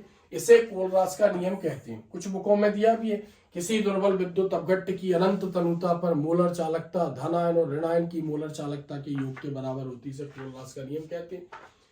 तो मोलर चालकता को जनरली हम लैम्डा एम से प्रदर्शित करते हैं। तो अगर हम बात करें मोलर चालकता क्या है, तो लैम्डा एम मोलर चालकता धनायन और ऋणायन की चालकता है, धनायन की चालकता और ऋणायन की चालकता है। एक्स क्या है, धनायन की संख्या, वाई क्या है, ऋणायन की संख्या। अब यहाँ पर इन्फिनाइट यानी जो अनंत का जो सिंबल चिन्ह का यूज किया गया वो उसके डाइल्यूशन बहुत ज्यादा तनुता को बता रहा है। तो यहाँ पर इसमें और उसमें कोई अंतर नहीं है, बस कोलरास ने यहाँ पर जो अनंत इसका यूज किया था इस चिन्ह का। तो इधर देखो, या तो हम यहाँ पर नॉट यानी 0 भी लिख सकते हैं, यानी उसका मतलब भी अनंत है। तो अनंत तनुता पर मोलर चालकता C प्लस यानी धनायन और ऋणायन की चालकता, बाकी बता एक्स वाई जो है वो धन और ऋण की संख्या, C मतलब कैटायन यानी धनायन और A मतलब एनायन मतलब ऋणायन। तो जहां लैम्डा इन्फिनाइट एम यानी अनंत एम अनंत तनुता पर विद्युत अपघट्ट की मोलर चालकता है, और जो C प्लस है वो अनंत तनुता पर धनायन की चालकता है, नेगेटिव है अनंत तनुता पर, यहाँ पर ऋणायन आएगा, ध्यान रखना, यहाँ पर लिख देता हूं ऋणायन, ऋणायन की चालकता। एक्स वाई जो है वो धनायन व ऋणायन की संख्या है। अब जैसे यहाँ पर NaCl उदाहरण देखें, NaCl लवण है लिया गया, जब इसको इसमें जल में विलय करेंगे तो किसमें टूटेगा, Na प्लस और Cl माइनस, एक धनायन और एक ऋणायन देगा एक NaCl का अणु। अब हम इसको इस पर अप्लाई करेंगे यानी कोलरास पर अप्लाई करेंगे, तो क्या लिखा हमने, यानी मोलर चालकता किसकी बता रहे हैं, NaCl की। तो यहाँ पर हमने क्या किया, एक्स चूंकि आयन एक ही है या इसलिए यहाँ पर एक्स नहीं रखा, Na प्लस धनायन प्लस एनायन की जगह क्या रख दिया हमने, Cl माइनस आयन। अगर मान लो Cl 2 होते तो लैम्डा के पहले हम 2 लगाते, यानी Y की संख्या कितनी होती है, 2। सपोज करो सोडियम यहाँ पर 3 होते हैं Na प्लस, तो हम एक्स की जगह 3 रखते हैं, तो यहाँ पर इनकी संख्या भी बताई जाएगी। ये इसलिए बता रहा हूँ, इससे जुड़े हुए न्यूमेरिकल्स भी एग्जाम में पूछे जाते हैं। अब कोलरास के नियम के उपयोग या अनुप्रयोग, तो पहला उपयोग हम देखते हैं कोलरास के नियम के उपयोग। पहला उपयोग, कोलरास के नियम की सहायता से किसी दुर्बल विद्युत अपघट्ट की अनंत तनुता पर मोलर चालकता की गणना करने में ये इसका उपयोग है। तो कोलरास के नियम क्या, अब हम उसके उपयोग को समझ रहे हैं। कोलरास के नियम की सहायता से दुर्बल विद्युत अपघट्ट की अनंत तनुता पर मोलर चालकता की गणना की जा सकती है। इस उदाहरण के माध्यम से हम समझेंगे। जैसे दुर्बल विद्युत अपघट्ट CH3COOH एसिटिक अम्ल, इसको हम सिरका या विनेगर भी बोलते हैं। दुर्बल विद्युत अपघट्ट पूरा आयनित नहीं होता, इसकी चालकता हमें निकालनी है, मोलर चालकता की गणना करनी है।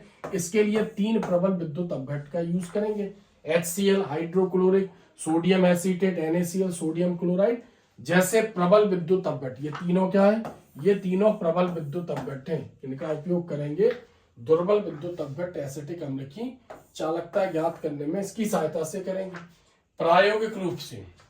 अब जो हमने दुर्बल लिया और जो प्रबल लिए तीन विद्युत अपघट्ट, इसको हम आगे देखते हैं प्रायोगिक रूप से, यानी इसको फॉर्मूले के अनुसार बताया गया। तो अनंत तनुता पर एसिटिक अम्ल की चालकता, मोलर चालकता HCl की, मोलर चालकता सोडियम एसीटेट की, माइनस का चिन्ह यहाँ पर, मोलर चालकता NaCl। आयन, अब इनको पानी में डालेंगे तो जो CH3COOH होगा वो एसीटेट यानी CH3COO माइनस और यानी एसीटेट आयन और H प्लस आयन में, HCl जो होगा वो H प्लस और Cl माइनस में टूटेगा, जो सोडियम एसीटेट है वो एसीटेट और Na प्लस में, और जो NaCl है वो Na प्लस और Cl माइनस में। ध्यान रखना ये तीनों जो है ये तीनों प्रबल विद्युत अपघट्ट है, इसकी सहायता से दुर्बल विद्युत अपघट्ट की चालकता ये प्रूव करना है कि अनंत तनुता पर दुर्बल विद्युत अपघट्ट भी पूर्ण रूप से आयनित हो जाता है, ऐसा हमें प्रूफ करना है तीन प्रबल विद्युत अपघट्ट। उपरोक्त संबंध प्राप्त करने के लिए, यानी जो इसका आयनन है इसकी वैल्यू, जो इसकी वैल्यू है वो इसमें पुट कर देंगे और इनकी वैल्यू यहाँ पर इनका आयनन रख देंगे।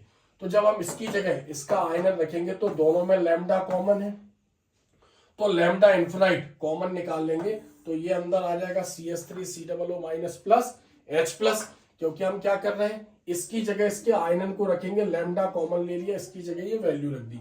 इसी प्रकार सबकी जगह इसके आयनन को रखेंगे, सभी में लैम्डा है यानी सभी के लैम्डा इन्फिनाइट को यहाँ पर हम कॉमन ले लेंगे। तो लैम्डा इन्फिनाइट को कॉमन ले लिया तो HCl में क्या गया H plus Cl minus CH3COO minus, उसकी वैल्यू रखी Na प्लस माइनस का चिन्ह Na प्लस, और यहाँ पर जो साइन है वो चेंज हो जाएगा। तो अब इधर ध्यान दो, जो Cl है यानी Cl प्लस का है Cl माइनस का ही कट जाएगा, Na प्लस का है Na प्लस माइनस का है, यहाँ पर Na प्लस प्लस का है और ये माइनस का है, कट जाएंगे। अब देखो क्या बचा यहाँ पर H प्लस बचा और CH3COO बचा, यानी ये यहाँ पर रह गया और ये किसके इक्वल है, इसके इक्वल है। तो ये हमारा जो इसका पहला उपयोग था ये प्रूफ करता है कि अनंत तनुता पर दुर्बल विद्युत अपघट्ट भी पूर्ण रूप से आयनित हो जाता है। तो पहला था कि अनंत तनुता पर दुर्बल विद्युत अपघट्ट की मोलर चालकता की गणना कोलरास के नियम की सहायता से की जा सकती है। दूसरा यहाँ पर हम समझेंगे दुर्बल विद्युत अपघट्ट के वियोजन की मात्रा, आयनन की मात्रा की गणना भी हम कर सकते हैं, ये दूसरा उपयोग है, इसको यहां से हम समझते हैं।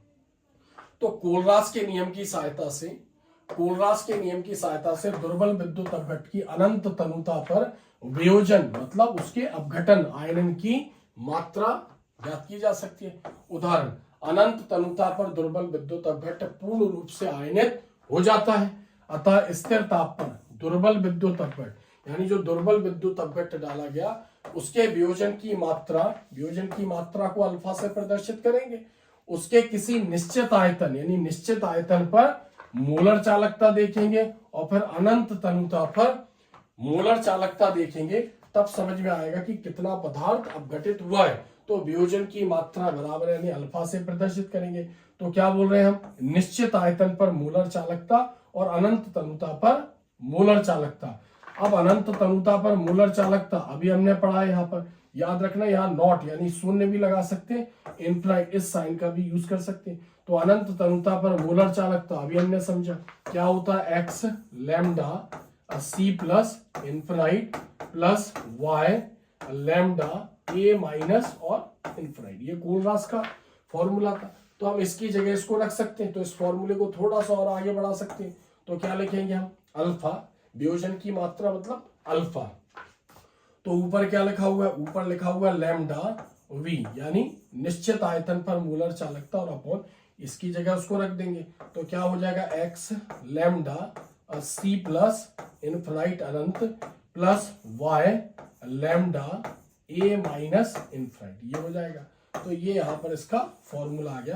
तो ये कोलरास का दूसरा उपयोग था, दूसरा अनुप्रयोग था। नेक्स्ट क्वेश्चन समझते हैं, क्वेश्चन नंबर 10, 10वें नंबर का क्वेश्चन। संक्षिप्त टिप्पणी लिखिए,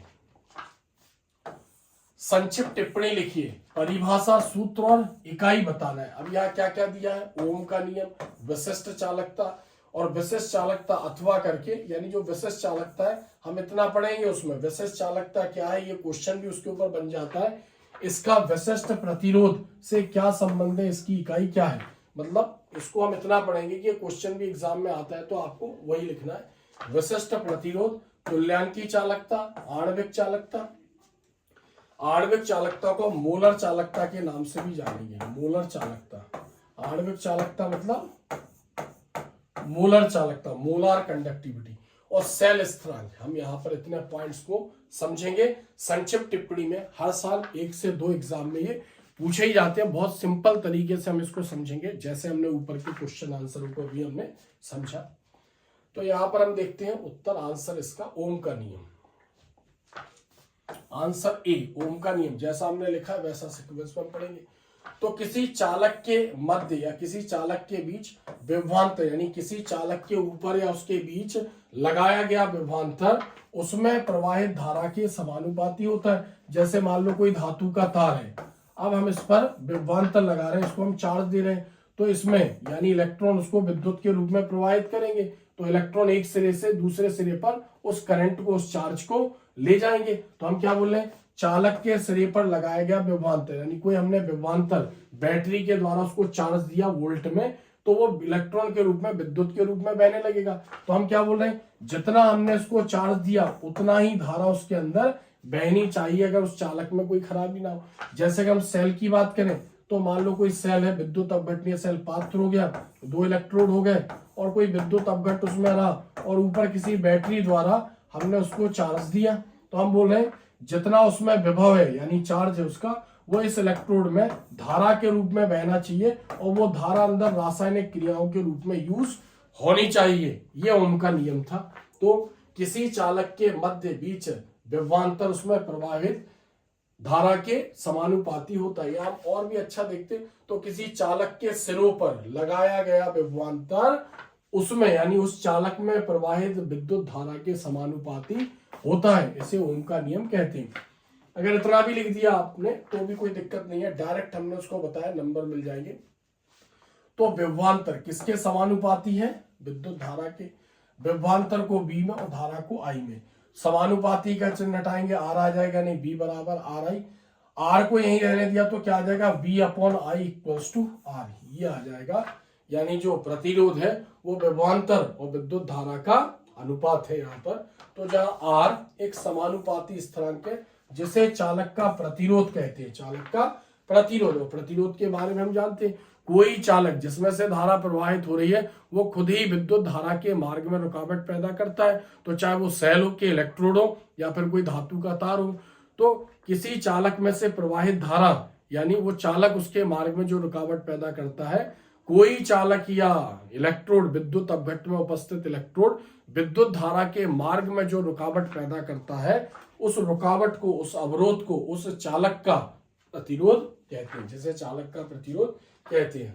अब इसकी इकाई देखते हैं, क्योंकि हमें क्या बताना है, परिभाषा, सूत्र और इकाई बताना है। तो जो बी है वो विभवांतर है, उसको वोल्ट में बताएंगे। आई जो है वो विद्युत धारा है, इसको एम्पियर में बताएंगे। आर प्रतिरोध है, इसको ओम में बताएंगे। विभवांतर को वोल्ट में, विद्युत धारा को एम्पियर में, प्रतिरोध को ओम में बताएंगे। नेक्स्ट क्वेश्चन है विशिष्ट प्रतिरोध या प्रतिरोधकता क्या है। अब विशिष्ट को समझने से पहले ध्यान रखना, विशिष्ट प्रतिरोध को ही प्रतिरोधकता हम बोलते हैं। तो प्रतिरोध को हमें समझना जरूरी है कि प्रतिरोध क्या है। तो प्रतिरोध क्या बोला हमने, विद्युत के मार्ग में रुकावट पैदा करता है जो चालक, उसी को यानी उस रुकावट को ही उस चालक का प्रतिरोध हम कहते हैं। तो प्रतिरोध को आर से प्रदर्शित करते हैं। तो हम ये कहते हैं कि जो प्रतिरोध है वो डिपेंड करता है कि धारा में कितनी रुकावट पैदा करेगा। तो प्रतिरोध को आर से प्रदर्शित किया।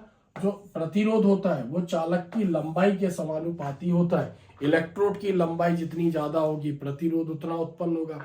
इलेक्ट्रोड जितनी दूरी पर रखे होंगे प्रतिरोध उतना उत्पन्न होगा। इलेक्ट्रोड जितना पतला होगा प्रतिरोध उतना उत्पन्न होगा। ये हम सेल की बात करें। तार की लंबाई जितनी ज्यादा होगी प्रतिरोध उतना उत्पन्न होगा। तार जितना पतला होगा प्रतिरोध उतना उत्पन्न होगा। तो जो प्रतिरोध है वो लंबाई के डायरेक्ट समानुपाती है। ज्यादा दूर तक धारा ले जानी है तो ज्यादा प्रतिरोध उत्पन्न होगा। तो जो आर समानुपाती होता है उसके अनुप्रस्थ काट के क्षेत्रफल के, यानी तार की लंबाई के डायरेक्ट क्या है, समानुपाती है। तार की लंबाई के डायरेक्ट प्रतिरोध समानुपाती है। और जो मोटाई है उसको बोलते हैं अनुप्रस्थ काट का क्षेत्रफल। स्मॉल ए भी लिख सकते हैं, कैपिटल ए भी यूज कर सकते हैं। तो इसके व्युत्क्रमानुपाती होती। तार की मोटाई जितनी ज्यादा होगी प्रतिरोध उतना कम उत्पन्न होगा। अब आर दोनों के समानुपाती है, दोनों के समानुपाती है, तो क्या लिखेंगे हम, आर समानुपाती एल अपॉन ए, ये आ जाएगा। समानुपाती का चिन्ह हटाएंगे तो ये आ जाएगा रो एल अपॉन ए, रो एल अपॉन ए। अब जो इसमें रो आया है समानुपाती का चिन्ह, उसको बोलते हैं विशिष्ट प्रतिरोध या प्रतिरोधकता। तो प्रतिरोध क्या है, यानी चालक की लंबाई के समानुपाती और मोटाई के व्युत्क्रमानुपाती। अब इसमें विशिष्ट वर्ड जुड़ गया तो लंबाई बता देंगे 1 सेंटीमीटर उस चालक की, जैसे इलेक्ट्रोड के बीच की दूरी 1 सेंटीमीटर है, और या फिर तार की लंबाई, क्योंकि जो प्रतिरोध है ये हर उस पर अप्लाई होता है जिसमें से करंट प्रवाहित हो सकता है। तो लंबाई यानी विशिष्ट वर्ड जुड़ गया, तो विशिष्ट वर्ड, ये तो हमने प्रतिरोध समझा, हम यहाँ विशिष्ट को समझ रहे हैं। तो जब तार की लंबाई को 1 सेंटीमीटर रखकर उसकी मोटाई को 1 वर्ग सेंटीमीटर रखकर विद्युत प्रवाहित करेंगे, जो प्रतिरोध उत्पन्न होगा उसको विशिष्ट प्रतिरोध या प्रतिरोधकता। विशिष्ट शब्द क्यों जुड़ा, क्योंकि तार की लंबाई बता दी गई यानी इलेक्ट्रोड के बीच की दूरी, और तार की मोटाई यानी इलेक्ट्रोड की मोटाई। अब हम इसकी बात करते हैं, इसको ध्यान रखना, ये प्रतिरोध से समझाता, हमें पढ़ना क्या है, विशिष्ट प्रतिरोध या प्रतिरोधकता। तो 1 सेंटीमीटर लंबाई वाले, 1 सेंटीमीटर लंबाई वाले व 1 वर्ग सेंटीमीटर अनुप्रस्थ काट के क्षेत्रफल वाले चालक द्वारा उत्पन्न प्रतिरोध को विशिष्ट प्रतिरोध कहते हैं, या प्रतिरोधकता कहते हैं। रॉ किससे प्रदर्शित करते, रॉ। इस टाइप का भी हम बना सकते हैं, यहाँ पर जो है सिंबल ये यूज हुआ, द्वारा प्रदर्शित करते, इसको रॉ बोलेंगे। तो अभी हमने क्या पढ़ा, अभी हमने पढ़ा था कि जो आर होता है वो रॉ इंटू एल अपॉन ए, यानी ये इसका फॉर्मूला आया, प्रतिरोध से ये फॉर्मूला आया, R equals to rho into L upon A. हमें यहाँ पर रॉ बताना, तो रॉ को हम यहाँ पर ले आए, तो आर इंटू ए, यानी आर इंटू ए ऊपर चला जाएगा, अपॉन नीचे क्या आ जाएगा, एल। ये क्या है यहाँ पर, ये एल है, ध्यान रखना ये एल है, ठीक है। तो रॉ इंटू एल अपॉन ए प्रतिरोध था, अब हम रॉ पढ़ रहे हैं यानी विशिष्ट प्रतिरोध, तो R into A upon L हो जाएगा। अब यहाँ पर जो एल है उसको क्या माना हमने, 1 सेंटीमीटर, ए अनुप्रस्थ काट का क्षेत्रफल, स्मॉल ए भी यूज कर सकते हैं, 1 वर्ग सेंटीमीटर, आर क्या है यहाँ पर, ओम है। अब हमें इसकी इकाई बतानी, क्योंकि क्या बताना है, परिभाषा सूत्र और इकाई। तो जो रॉ होता है यानी आर की जगह यहाँ पर हम आर की इकाई क्या है, यहाँ पर आर की इकाई जो है वो ओम है, ए जो है वो वर्ग सेंटीमीटर है तो सेंटीमीटर स्क्वायर, और नीचे लेंथ है, लंबाई 1 सेंटीमीटर है यहाँ पर, तो सेंटीमीटर से सेंटीमीटर कट गया, तो जो रॉ है उसकी यूनिट क्या आ जाएगी, ओम सेंटीमीटर। ध्यान रखना एग्जाम में पूछते हैं विशिष्ट प्रतिरोध या प्रतिरोधकता की इकाई ओम सेंटीमीटर, इसको एग्जाम में पूछते हैं। नेक्स्ट देखते हैं, देखो अतः विशिष्ट प्रतिरोध का मात्रक या इकाई ओम सेंटीमीटर होती है। नेक्स्ट हम पढ़ते हैं यहाँ पर विशिष्ट चालकता। विशिष्ट चालकता, जैसे चालकता क्या है, चालकता होता है, इसको हम मतलब चालकता जैसे जनरली बोलते हैं कि प्रतिरोध का व्युत्क्रम कहलाता है। जो चालकता होता है वो प्रतिरोध का व्युत्क्रम, यानी क्या बोलेंगे हम, चालकता C बराबर होता है 1/r। लेकिन हम यहाँ क्या पढ़ रहे हैं, विशिष्ट चालकता पढ़ रहे हैं। तो विशिष्ट चालकता बाकी एक क्वेश्चन बनकर एग्जाम में आता है, क्या है वो विशिष्ट प्रतिरोध से संबंध बताओ, उसका इकाई भी बताओ। तो विलयन के प्रति इकाई आयतन में, विलयन के प्रति इकाई आयतन में उपस्थित 1 सेंटीमीटर दूरी वाले, यानी 2 इलेक्ट्रोड के बीच की दूरी, और 1 इलेक्ट्रोड की मोटाई यानी 1 सेंटीमीटर अनुप्रस्थ काट के क्षेत्रफल वाले चालक की चालकता को विशिष्ट चालकता कहते हैं। विलयन के प्रति इकाई आयतन में, जैसे हमने बोला 1 लीटर विलयन का आयतन है, तो 1 लीटर विलयन में 2 इलेक्ट्रोड रखे, इतनी दूरी होगी, 1 इलेक्ट्रोड की मोटाई इतनी होगी। या फिर हम इसकी दूसरी परिभाषा भी दे सकते हैं, किसी चालक के विशिष्ट प्रतिरोध, विशिष्ट प्रतिरोध के, क्योंकि चालकता प्रतिरोध का व्युत्क्रम है, तो जो विशिष्ट चालकता है, जो विशिष्ट चालकता जिसके बारे में हमने पढ़ने वाले, वो विशिष्ट प्रतिरोध का व्युत्क्रम हो जाएगा। तो किसी चालक के विशिष्ट प्रतिरोध यानी रॉ के व्युत्क्रम को विशिष्ट चालकता कहते से के कप्पा द्वारा प्रदर्शित करते हैं, कप्पा द्वारा प्रदर्शित करते हैं। अब हम आगे इसको देखते हैं। तो यहाँ पर कुछ सिंबल, लाइन यहाँ से हट गई। तो के बराबर क्या होगा, 1/रो, 1/रो, यानी क्या बोल रहे हैं हम यहाँ पर, 1/रो। तो के क्या है यहाँ पर, ध्यान दें, के है यहाँ पर विशिष्ट चालकता, विशिष्ट चालकता, के विशिष्ट चालकता। विशिष्ट चालकता क्या है, विशिष्ट प्रतिरोध का व्युत्क्रम है, विशिष्ट प्रतिरोध,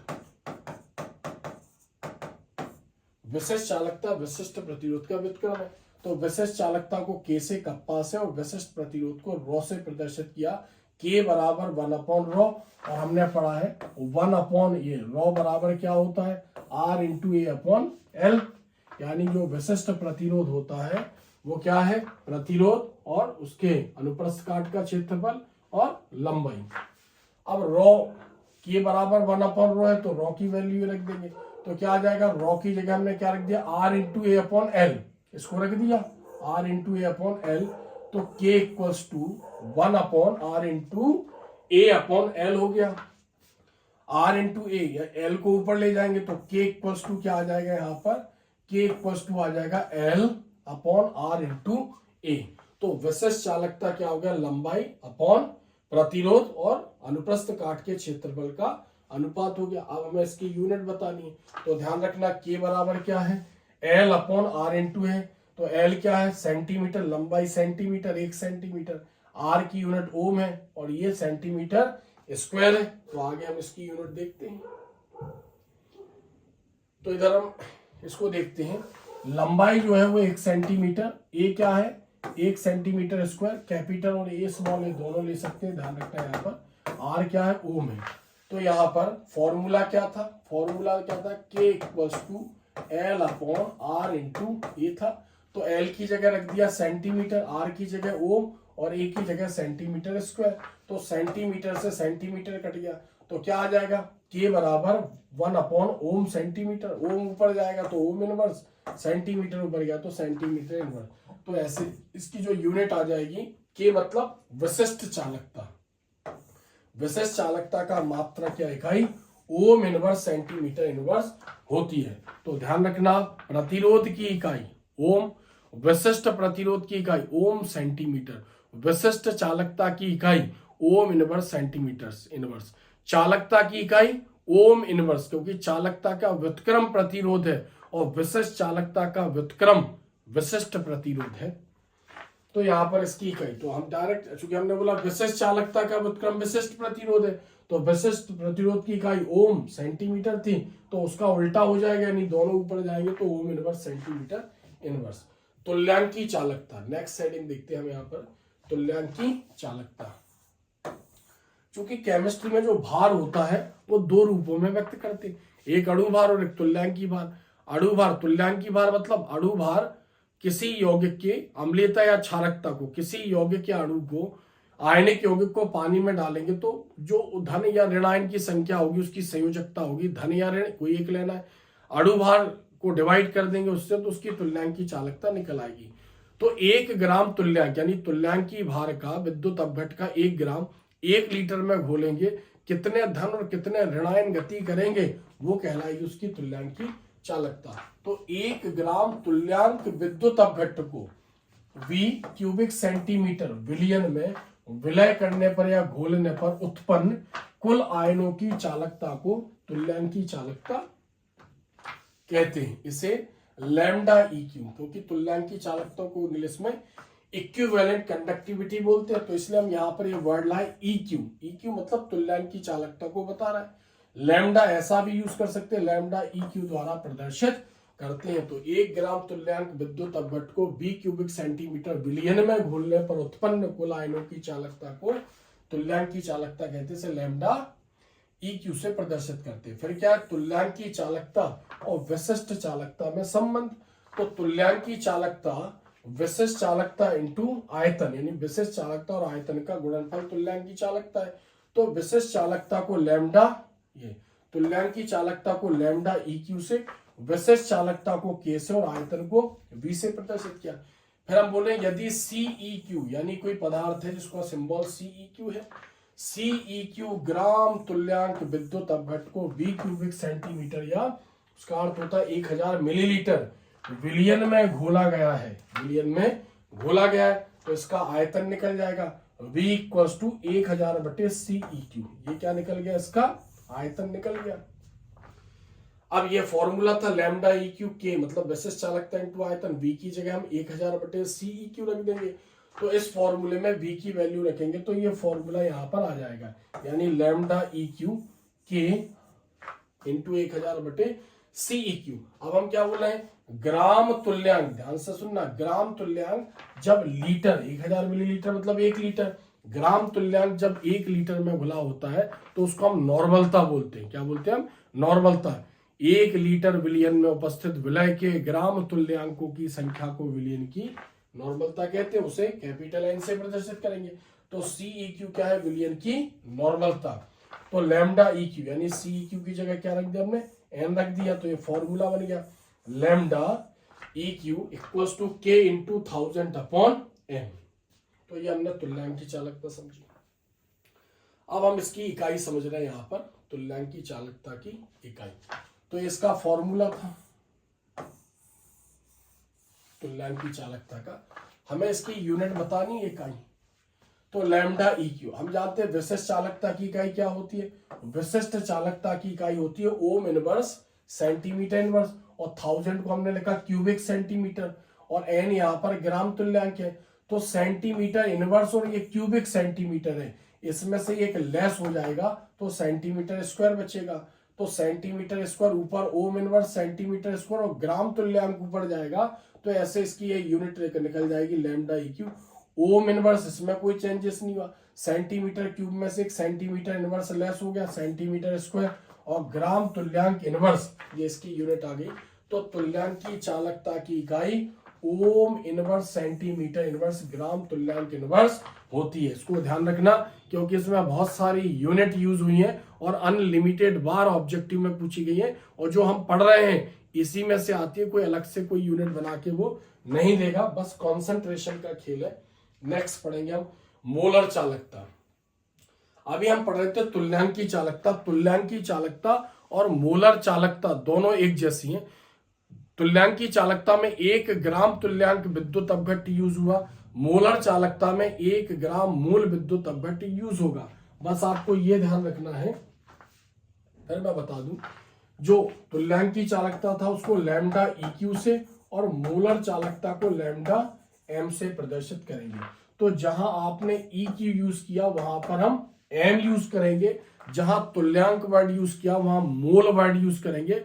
उसमें नॉर्मलता आया था और इसमें मोलरता आया था, क्योंकि 1 लीटर विलियन में ग्राम तुल्यांक नॉर्मलता और 1 लीटर विलियन में ग्राम मोल मोलरता कहलाते। बस इसमें आपको ध्यान रखना है, EQ की जगह M और CEQ की जगह CM और लैम्डा EQ की जगह लैम्डा M और नॉर्मलता की जगह मोलरता।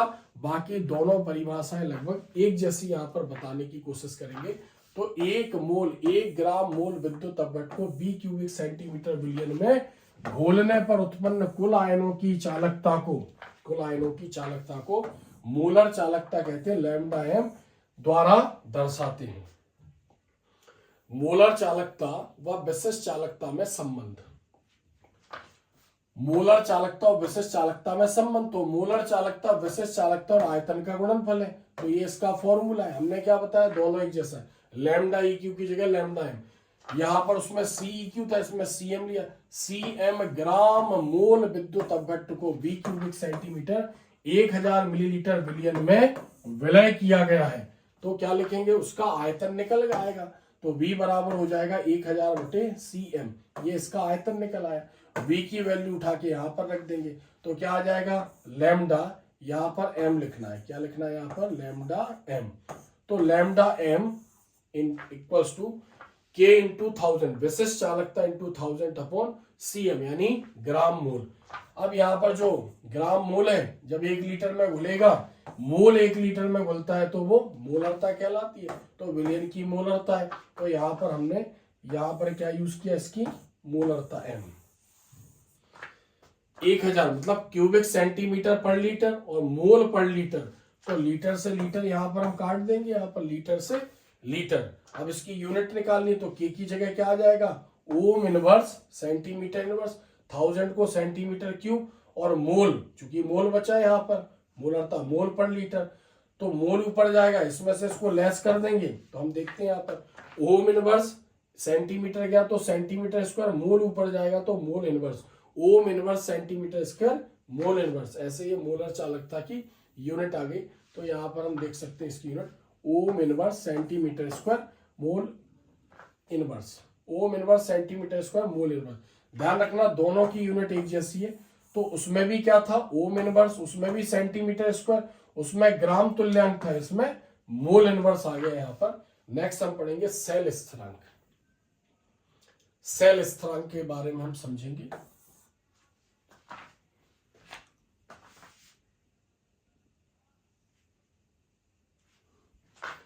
सेल स्थिरांक, दो इलेक्ट्रोड के बीच की दूरी, यानी किसी विद्युत अपघट के विलयन में डूबे दो इलेक्ट्रोड, यहां पर हम इसको समझते हैं विद्युत अपघटनीय सेल है, दो इलेक्ट्रोड एक ही पात्र में डूबे हुए हैं, ठीक है, और कोई विद्युत अपघट इसमें लिया गया, कोई भी सपोज करो NaCl यहाँ पर लिया गया, और इसमें बाहर से विद्युत धारा प्रवाहित करेंगे किसी बैटरी के द्वारा।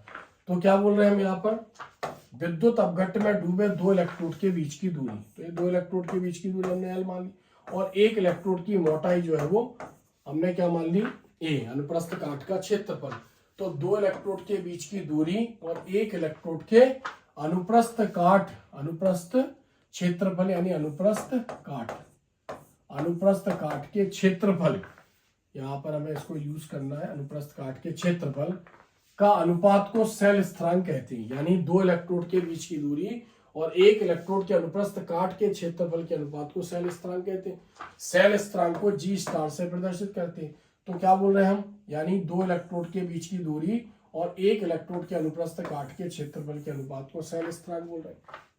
यदि L बराबर 1 सेंटीमीटर है और A बराबर वर्ग सेंटीमीटर है, तो सेल स्थिरांक की जो इकाई है वो सेंटीमीटर इनवर्स हो जाएगी, क्योंकि यहां पर हम क्या लिखेंगे G स्टार इक्वल्स टू, इसकी जगह लिख देंगे सेंटीमीटर, और नीचे क्या आ जाएगा सेंटीमीटर स्क्वायर, इससे ये कट जाएगा 1 सेंटीमीटर बचेगा, यानी G star equals to 1 upon centimetre, और सेंटीमीटर ऊपर जाएगा तो सेंटीमीटर इनवर्स। तो ध्यान रखना आप, इसकी यूनिट ऑब्जेक्टिव में पूछी जाती है। तो सेल स्थिरांक दो इलेक्ट्रोड के बीच की दूरी और एक इलेक्ट्रोड के अनुप्रस्थ काट के क्षेत्रफल के अनुपात को सेल स्थिरांक कहते हैं।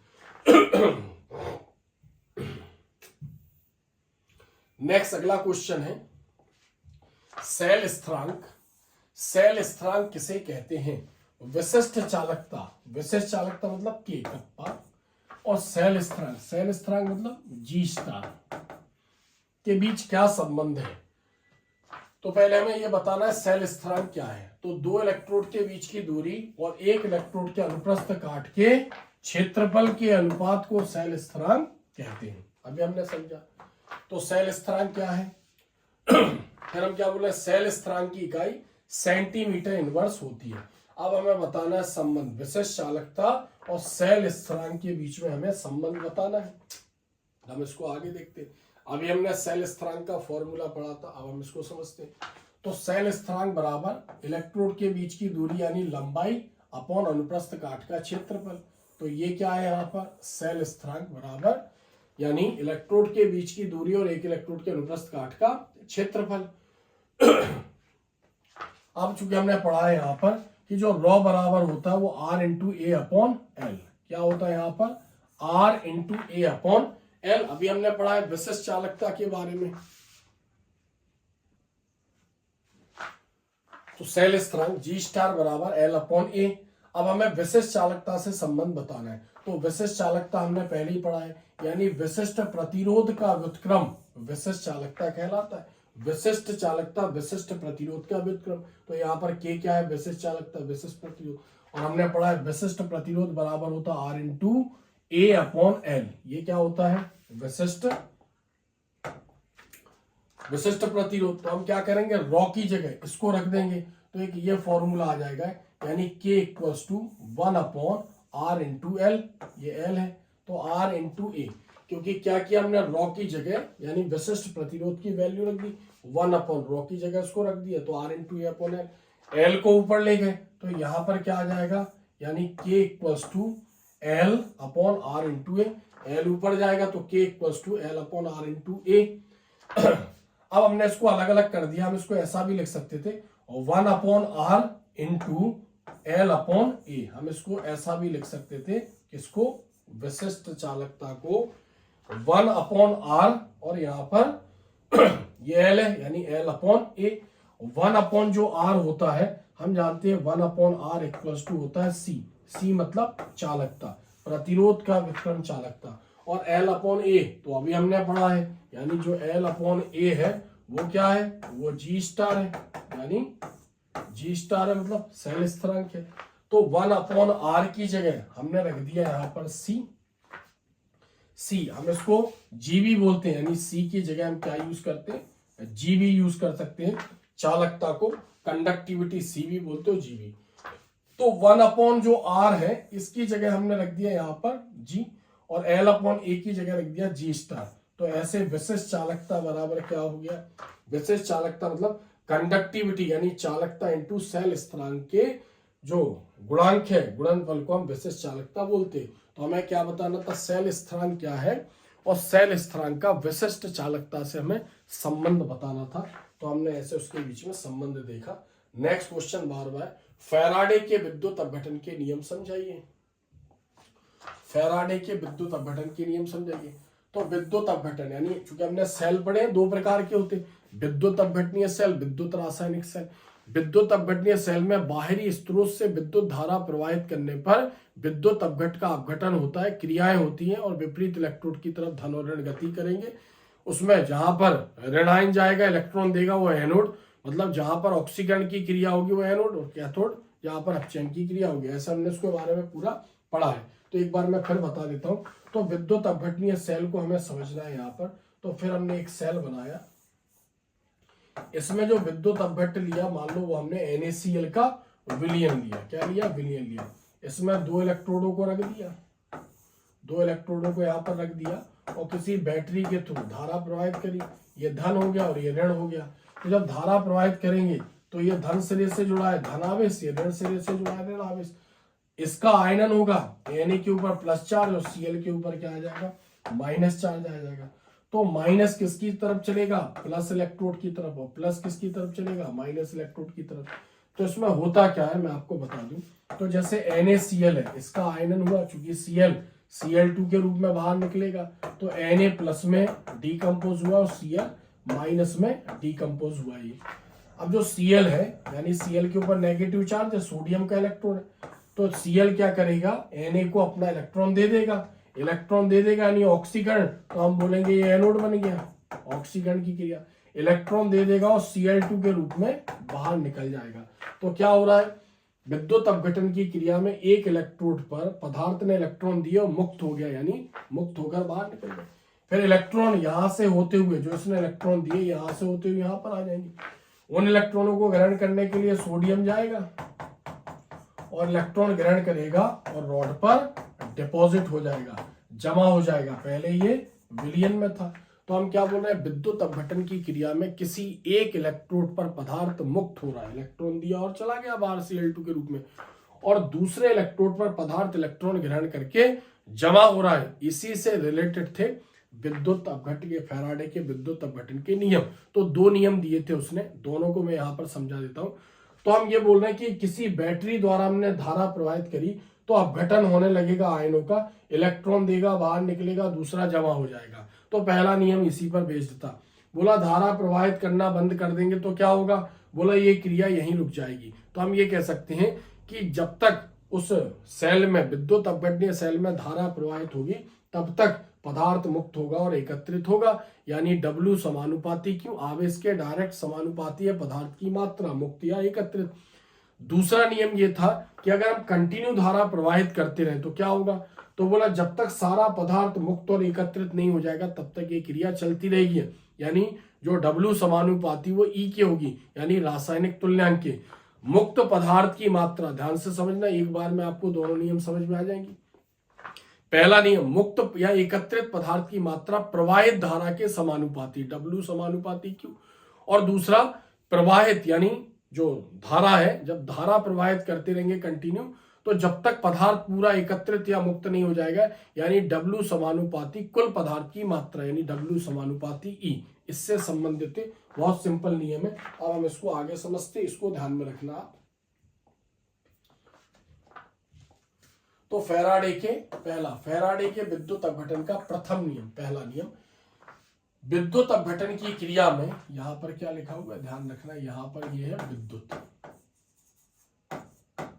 विद्युत अपघटन की क्रिया में, मतलब विद्युत अपघटनीय सेल में क्रिया में किसी इलेक्ट्रोड पर मुक्त या एकत्रित, क्योंकि एक इलेक्ट्रोड पर एनोड पर पदार्थ मुक्त हो रहा है, कैथोड पर एकत्रित हो रहा है, मुक्त या एकत्रित पदार्थ की मात्रा विलयन में प्रवाहित, यानी विलयन में जो हम बाहर से धारा प्रवाहित कर रहे हैं, प्रवाहित धारा की मात्रा के समानुपाती होती है। यदि Q कूलम विद्युत प्रवाहित करने पर, यानी बाहर से Q कूलम धारा प्रवाहित की गई, तो इलेक्ट्रोड पर पदार्थ की W ग्राम मात्रा जमा होगी मतलब एकत्रित होगी। तो हम क्या बोल रहे हैं, तब तक ही ये क्रिया होगी जब तक हम धारा प्रवाहित करेंगे। तो W समानुपाती Q मतलब मुक्त या एकत्रित पदार्थ की मात्रा समानुपाती प्रवाहित विद्युत धारा। W मतलब मुक्त या एकत्रित पदार्थ की मात्रा समानुपाती प्रवाहित विद्युत धारा। तो यहाँ पर Q जो होता है, क्योंकि Q बराबर यानी जो कूलम आवेश होता है वो I/T, यानी T सेकंड तक I एम्पियर की धारा प्रवाहित करेंगे, तो समानुपाती यहाँ पर Q की जगह IT, तो W समानुपाती हो जाएगा I/T। समानुपाती का चिन्ह हटाएंगे तो Z आ जाएगा। तो यहाँ पर हम क्या बोल रहे हैं, Z विद्युत रासायनिक तुल्यांक है, और Q क्या है, विद्युत धारा की मात्रा को कूलम में हम बता रहे हैं। तो Z विद्युत रासायनिक तुल्यांक, और Q क्या है, विद्युत धारा की मात्रा, जिसको किस में बता रहे हैं, कूलम में बता रहे हैं। तो ऐसे ये फैराडे का प्रथम नियम हो गया। जब तक धारा प्रवाहित करेंगे तब तक ही इलेक्ट्रोड पर पदार्थ मुक्त या एकत्रित होगा। W समानुपाती Q इक्वल्स टू I/T, तो W समानुपाती I/T, समानुपाती का चिन्ह हटाएंगे तो Z आ जाएगा विद्युत रासायनिक तुल्यांक, फैराडे का प्रथम नियम। I क्या है, विद्युत धारा को एम्पियर में और समय को सेकंड में, ये देख लो आप यहाँ पर, क्योंकि इकाई बतानी है। तो विद्युत रासायनिक तुल्यांक Z हो गया, Q विद्युत धारा हो गई कूलम में, I विद्युत धारा, यहाँ पर विद्युत धारा की वो मात्रा है, ये विद्युत धारा एम्पियर में, और T समय को सेकंड में। फैराडे के विद्युत अपघटन का दूसरा नियम है, फैराडे के विद्युत अपघटन का दूसरा नियम। तो या तो एक ही सेल में हम बता सकते हैं, नहीं तो उसने 2-3 प्रकार के जो विद्युत अपघटनीय सेल है उसको आपस में अटैच किया। तो जब श्रेणी क्रम में जुड़े, श्रेणी क्रम मतलब विद्युत की समान मात्रा प्रवाहित करेंगे, श्रेणी क्रम में जुड़े, ध्यान रखना यहाँ पर, श्रेणी क्रम में जुड़े भिन्न भिन्न विद्युत अपघट्ट के विलयन में से, यानी भिन्न भिन्न विद्युत अपघटनीय सेल लिए, भिन्न भिन्न विद्युत अपघट्ट के विलयन में से, मतलब भिन्न भिन्न विद्युत अपघटनीय सेल विलयन में से विद्युत धारा यानी समान मात्रा, श्रेणी क्रम में मतलब उसका अर्थ ही होता है समान मात्रा, विद्युत धारा प्रवाहित की जाती है, यानी समान मात्रा में विद्युत धारा प्रवाहित की जाती है। तो प्रत्येक इलेक्ट्रोड पर एकत्रित पदार्थ की मात्रा या मुक्त पदार्थ की मात्रा उसके रासायनिक तुल्यांक के समानुपाती होती है। इसे फैराडे का दूसरा नियम कहते हैं। ठीक है, माना दो विद्युत अपघट्ट यानी दो विद्युत अपघटनीय सेल के इलेक्ट्रोड पर एकत्रित पदार्थ की मात्राएं क्रमशः W1 और W2 है, और उनके रासायनिक तुल्यांक, कुल पदार्थ की मात्रा बता रहे हैं, रासायनिक तुल्यांक E1 और E2। अगर हम सिंगल सेल की बात करते तो बोला पदार्थ तब तक मुक्त या एकत्रित होगा जब तक कि विलयन में होगा, W समानुपाती E, तो W समानुपाती E ये हमने नॉर्मल लिखा। अब दो लिए गए हैं तो यहाँ पर W समानुपाती, तो दो लिए गए हैं, एक की मात्रा W1 और उसका रासायनिक तुल्यांक E1, तो क्या बोल रहे हैं हम, W1 समानुपाती E1 व W2 समानुपाती E2। तो अगर हम इसके समानुपाती का चिन्ह हटाते मान लो तो ऐसा आ जाता ZE, सपोज करो, तो हम इसको ऐसा लिखते W/E इक्वल्स टू Z, इसको ऐसा लिखते क्योंकि स्थिरांक बराबर में जाएगा, तो हमने यहाँ पर इसको डायरेक्ट लिख दिया W1/E1 यानी W/E, तो W1/E1, W2/E2 बराबर स्थिरांक हो गया।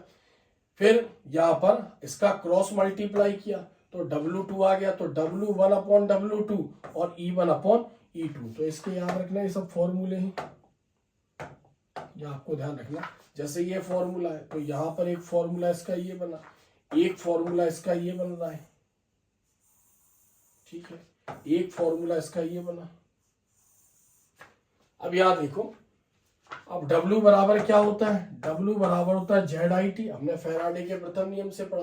तो W1 और W2 यानी Z1/IT और Z2/IT इक्वल्स टू E1/E2, ये हमने लिखा।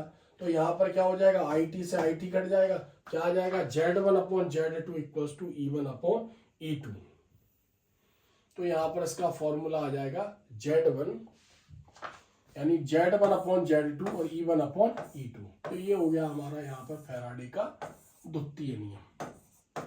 तो फैराडे का द्वितीय नियम क्या है, समान मात्रा में विद्युत धारा प्रवाहित करें या कंटिन्यू विद्युत धारा प्रवाहित करें तो मुक्त या एकत्रित पदार्थ की मात्राएं उनके रासायनिक तुल्यांक के समानुपाती होती हैं। यानी Z1/Z2 इक्वल्स टू E1/E2, यानी W समानुपाती E1 और W2 समानुपाती E2।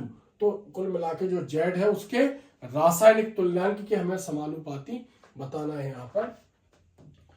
फिर यहाँ पर देखो संक्षिप्त टिप्पणी लिखिए। अब संक्षिप्त टिप्पणी में क्वेश्चन नंबर 13 है, संक्षिप्त टिप्पणी में परिभाषा सूत्र बताना है। तो फैराडे के विद्युत अपघटन का प्रथम नियम अभी हमने ऊपर समझा। कोलरास का नियम बताना है, केवल नष्ट समीकरण बताना है यहाँ पर, नष्ट समीकरण।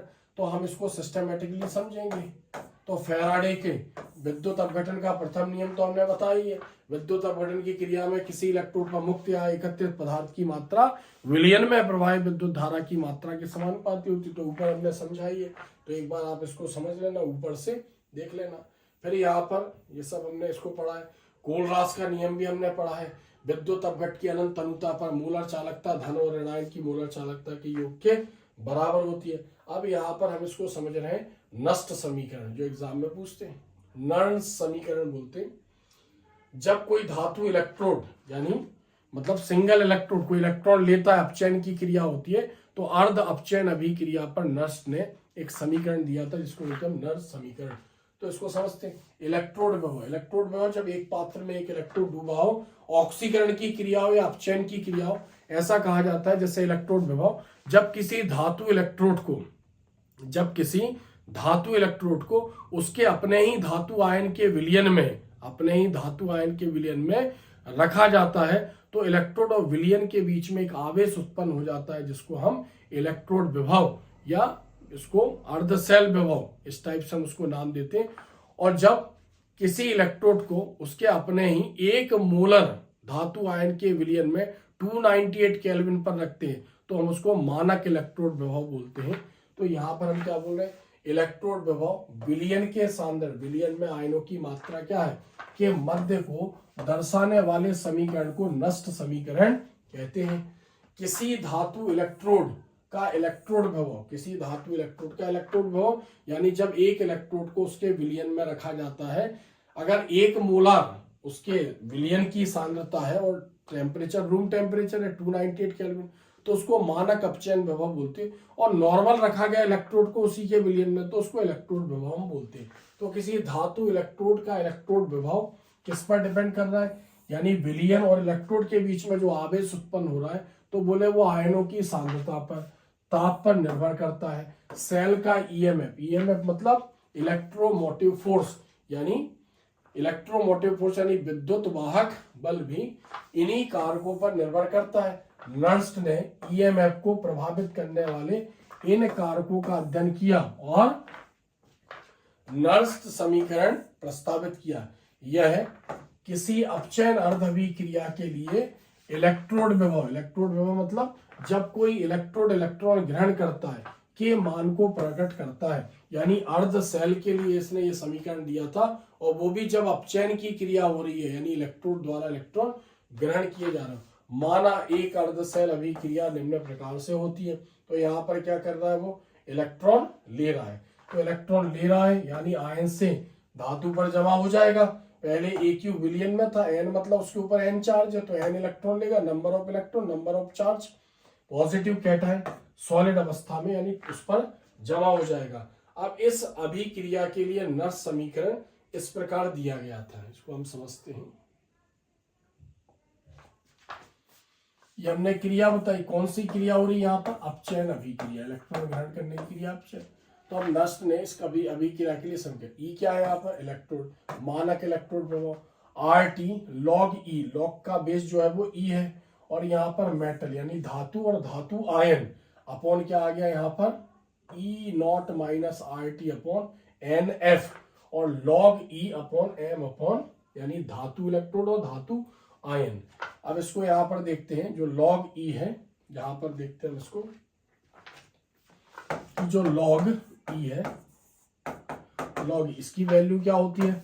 2.303, और लॉग 10 इसकी वैल्यू होती है, लॉग का जब बेस ई है आधा, नेचुरल लॉग कहलाता है। नेचुरल लॉग को लॉग 10 यानी लॉग के बेस 10 में कन्वर्ट करेंगे।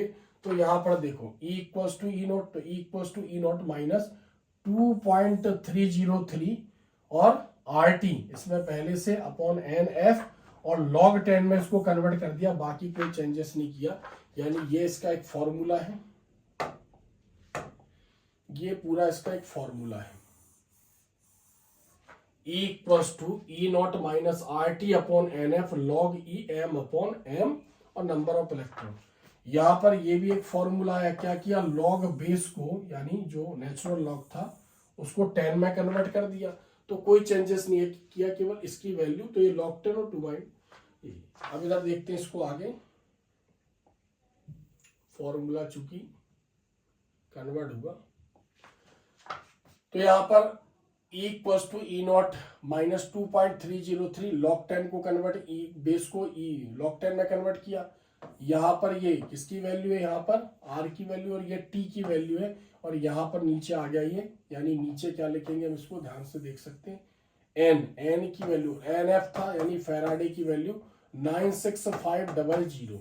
अब सबकी वैल्यू होगी, लॉग E को लॉग 10 में कन्वर्ट किया तो वैल्यू 2.303, R की वैल्यू जो गैस स्थिरांक है 8.314, और टेम्परेचर 298 केल्विन, log 10 अपॉन ए, अब ये आ जाएगा 1, क्योंकि उसको यूनिट माना गया, सिंगल इलेक्ट्रॉन है, तो क्या लिखेंगे? M, और यहाँ पर N प्लस, ये आ जाएगा। ठीक है, ये वैल्यू आ जाएगी। फिर इन तीनों का इंटू करेंगे, तो यहाँ पर देख सकते हैं E naught equals to 0.059 1 upon M, N की पावर जो M की पावर N प्लस है, नंबर ऑफ पॉजिटिव चार्ज, और अपन N क्या है यहाँ पर? Number of electron. तो ये इसका एक फॉर्मूला आ गया, तो एक फॉर्मूला इसका ये हो गया। ध्यान से समझना, थोड़ा सा इधर उधर हुआ है, बट उम्मीद करता हूं समझ में आ जाएगा। फॉर्मूला क्या था? E equals to E naught minus क्या था? R इंटू टी, और लॉग की जो बेस था वो E था, उसको 10 में कन्वर्ट किया तो 2.303, R की वैल्यू है, T की वैल्यू है, फैराडे, 1 फैराडे बराबर 96500। ऑब्जेक्टिव में भी पूछते हैं 1 फैराडे की वैल्यू बताओ, बाकी यहाँ पर इसको यूनिटी मान लिया, तो इसका नेक्स्ट फॉर्मूला, तीनों को इंटू किया तो ये वैल्यू आ गई यहाँ पर 96500 से डिवाइड कर दिया। एन क्या है? Number of electron. अब हम इसके मीनिंग देखते हैं यहाँ पर,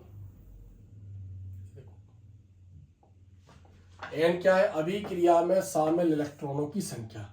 ई क्या है? इलेक्ट्रोड भव, जब इलेक्ट्रोड को उसके विलयन में रखें। ई नॉट क्या है? मानक इलेक्ट्रोड भव। आर क्या है? गैस स्थिरांक, इसकी वैल्यू ये होती है। टी क्या है? परमताप 298 केल्विन। फैराडे स्थिरांक 96500 कूलम, इसको ध्यान रखना, ऑब्जेक्टिव में पूछते हैं। एम क्या है? इलेक्ट्रोड की सांद्रता। एम एन प्लस क्या है? विद्युत अपघट की सांद्रता, यानी ये इलेक्ट्रोड है और ये उसमें विद्युत अपघट है। क्वेश्चन नंबर 14 है, नस समीकरण से आप क्या समझते हो समझाइए तथा इसके अनुप्रयोग लिखिए। तो जो अभी हमने ऊपर समझा है वो नस समीकरण लिखना है, बाकी इसका कोई एक दो उपयोग आप याद कर लेना। यानी क्या बोलेंगे कि अर्ध सेल, जो अर्ध सेल यानी अपचयन अभिक्रिया होती है उसका इलेक्ट्रोड विभव ज्ञात करने में, तो ऐसे इसका उपयोग लिख देना। तो हमने बहुत ही इंपॉर्टेंट क्वेश्चन इस चैप्टर में समझे, बहुत सिंपल तरीके से समझे। अगर आप मुझे सुन रहे हैं, मेरा वीडियो देख रहे हैं, तो आप बिल्कुल विश्वास रखिए, इस टाइप का मतलब सिस्टमेटिकली हम आंसर लिखते हैं तो 101% कॉपी चेक करने वाला हमसे प्रभावित होगा। पूरे नंबर देगा और कहीं ना कहीं वो ये रियलाइज करेगा कि बच्चे ने बहुत अच्छा लिखा है। तो बहुत इंपॉर्टेंट कंटेंट हमने पढ़े, इसका पार्ट 1 इस चैप्टर का वो भी जरूर देखिएगा। क्योंकि चैनल को आप सब्सक्राइब करके रखिएगा, क्योंकि जब तक आपका पेपर नहीं हो जाता तब तक मैं आपके साथ जुड़ा हूं, बहुत इंपॉर्टेंट कंटेंट आपके लिए लाता रहूंगा और लगातार आपके संपर्क में रहूंगा। और आप भी मेरे संपर्क में हैं, कहीं ना कहीं अच्छा कमेंट्स करते रहिए, मेरे मनोबल को बढ़ाते रहिए और मैं अच्छे अच्छे वीडियो आपके लिए लाता रहूंगा। आज के लिए इतना ही काफी है। इसी के साथ इस वीडियो को समाप्त करते हैं। धन्यवाद।